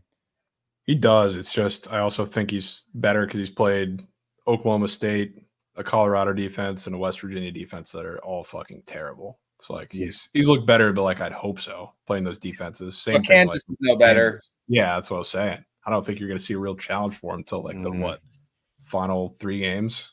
And what is that? What is the final 3? Arizona State, even though it's at home, that could be a little tricky. Cincy, who knows what they're going to be at that time. And then he goes, last game is Farmageddon at Iowa State. Oh, shit. What'd you just call it? Farmageddon? Yeah, Farmageddon, that's the rivalry name. Oh, that is hilarious. I've never heard of that before. That's a game we should do, DJ. Should we They might go play him twice in a row, too, depending on how the championship plays out. Where would the Big 12 championship be? AT&T Stadium. Or maybe we go to that. Dallas. If it's Iowa State, Kansas State, we should talk about it. November 30th. As of right now, my calendar is open. Yeah. No, it's not. I'm going to be in Florida. That's the weekend of Thanksgiving. But that's the Kansas State Iowa State game, or is that the Big 12 championship? Iowa State. Iowa State. Talk about Big 12 championship. Okay. All right. I'm in on that. If Kansas State's in, yes, we'll go. SMU and Duke. SMU laying 12.5 on the road. I'll tell you this. I watched that Duke FSU game. I'm not going to say that FSU had any business covering, but I don't know that Duke necessarily did either because Duke's offense is fucking terrible. Malik Murphy is awful. I don't see a reason. I mean, look, Duke's defense showed up and played, but it's FSU. SMU, how do they not go in there and win by 28 points? Is there any reason we shouldn't take SMU here? I'll be taking Duke. I love Duke. Duke just beat FSU for the first time like ever. Yeah. I just love playing. I love playing the who have you played game because I did that with Texas and everybody was like, oh, no, they're still this big, bad offense. They're fantastic, even though they haven't played a top half defense in all of college football. SMU's been good, like ever since the BYU game, but have you seen the defenses they've played? No. They're not good, like at all. Yeah, I mean, it's Louisville, TCU, Nevada, some random. I can't think of BYU, and they scored 15. Yeah. FSU. I mean, FSU, FSU. That's true. Duke's a good defense. Duke's a good defense. It's the only thing I can give him credit for. So, I mean, I think Danny Diaz, dude. Yeah. Okay. How about an under? How about an under? Yeah, look at total. It's at 48. Like gladly think that this would be if SMU was going to go in here and dominate, you'd be seeing 50s at the very least. So, I mean, I'm taking Duke. I mean, Steak, are you in? Can't talk you off it. Definitely not. Duke just keeps finding ways and it never looks pretty. But yeah, I don't hate it at all. Okay. San Jose State, Fresno minus 5.5. You guys have any thoughts on this? I have Fresno fatigue. Okay. Well, they covered, they didn't cover it. They won. Oh, sick. Okay, I'm not tired anymore. I still lost money, but at least they fucking won. Oh, okay. I thought that's right. No, you pushed. They won by 3. Oh, is that what it was? Nevada +3. Yeah. Well, that was the game. See, I forgot. I'm done. I'm Fresno'd out. Okay, that's fine. Cincy and Colorado 5.5, total 57. Any thoughts here? No, that's I'd like to say it. I'd like to say it. But I don't know. Maybe it's obvious. Maybe it's whatever. But I mean, I feel like this is an over. A lot of Colorado games are obvious overs. But since he's sneakily, I mean, the defense has been good the last 2 weeks. They've been in fortunate situations playing against UCF. You know, first start for Ja'Cory Brown at quarterback when they benched KJ. And then they got Jeff Sims last week. So I'd love to give them credit, but fortunate. I feel like this is back and forth. The only reason I'm not taking Cincy is every single time they've come out with a really good offensive performance, the defense falls flat in the second half. It's like they haven't put 2 really good halves together. So I feel like this is an over. Fuck. You didn't say it's Cincy, and I would love for it to be Cincy because we need one more win to hit that win total. Nah, they'll get it. I'm not. This is not a game I circled. I also think, TCU's not beating them last game of the season, so that's already a crutch. But I think they have plenty of times before then. All right, Pete Cornfields. I was with him at Circa at Bet Bash, and he hammered and moved the market on Colorado under win total in front of my eyes. But I don't know. They're at 5-2. He needs under 6. So, all right. Final game. Well, 2 more games. Washington State, San Diego State, Washington State 14.5, and Nevada and Hawaii is a pick 'em. Do you guys have any thoughts as we finish strong? I think it's weird that Hawaii's a pick 'em. Yeah, I guess that's a very good observation. Nevada's 5-2-1 ATS. Hawaii's 2-4-1 ATS. Jovan? I would agree if they weren't on the island. That's just and I like taking Hawaii on the island because, I mean, it's a tangible effect or has a tangible effect. But everybody does it. Yeah, everybody does it for that reason. Not to say you're wrong, but I wouldn't mind Hawaii. Okay. I get what you're saying. Okay. All right, gentlemen. Thank you very much. We are at 12:10. I'm going to shut it down, and I really appreciate all your guys' time. Steak, thank you. I will see you. When am I going to see you? Prop Talk. Anything else? No, Prop Talk's the next time. All right, Prop Talk, 9 a.m. Thank you very much, sir. Jovan, appreciate it. Behind the Lines, 12:30. I'll be tuning in. Everybody go follow him if you're not already. And at Steak Friend with 2 A's, obviously. Thank you, gentlemen. Have a great day. And I will be tuning in Behind the Lines later. Peace. See you, boys. See you guys. Okay. Thank you, everyone, for tuning in, by the way. It was a packed house, especially you guys on YouTube. If you're watching on YouTube, can you do me a favor? Just make sure you're subscribing to the page. I really appreciate that. If you haven't already subscribed to the newsletter, do so as well. Going to get a little corp on your ass real quick. TheDegenerateWeekly.com. We have all our official picks in college football on the Friday morning in our newsletter. We're doing pretty well this year. 17-1, I think our record is. We're up about 10, 11 units. We went 3-3 last week, unfortunately. Otherwise, it's been a very good season. So we're staying dialed in. We're not rushing it. We're spending some pretty good time. It really helps to have Jovan up here, which I really appreciate. Getting the Discord as well. Yep. Thanks. You're welcome. Thank you guys for tuning in, man. Wouldn't be anything without you. Appreciate all your contributions. Sick money, crutch bets. You guys have been great. Picks with Deed, sharp motherfucker. Thanks for being in here. I know it's not easy, middle of the workday. You guys taking time, but that's what we do it for, man. We do the digging, we do the grinding because we love sports betting. Be responsible. Like I said, thank you for if you're liking anything on Twitter, the streams, or if you're watching on YouTube, liking the videos, whether you're subscribing on Twitch, pledging money on our newsletter. Can't tell you how much we appreciate you guys, man. This is awesome. We love doing it, and we're going to continue to do it as long as we can and as much as we can. Play the song. I know I probably should. My wife's on a corp call, so I don't have my speaker handy, but go Magic tonight. Enjoy the NBA opening night, and lean on Jovan and Krabs at Behind the Lines for that. We just didn't have the time today, unfortunately, because we did NBA season preview yesterday with Fat Girls. And then mid-major, if you're still in here, I'll chat with you, see if you're able to come on Friday. Would appreciate that.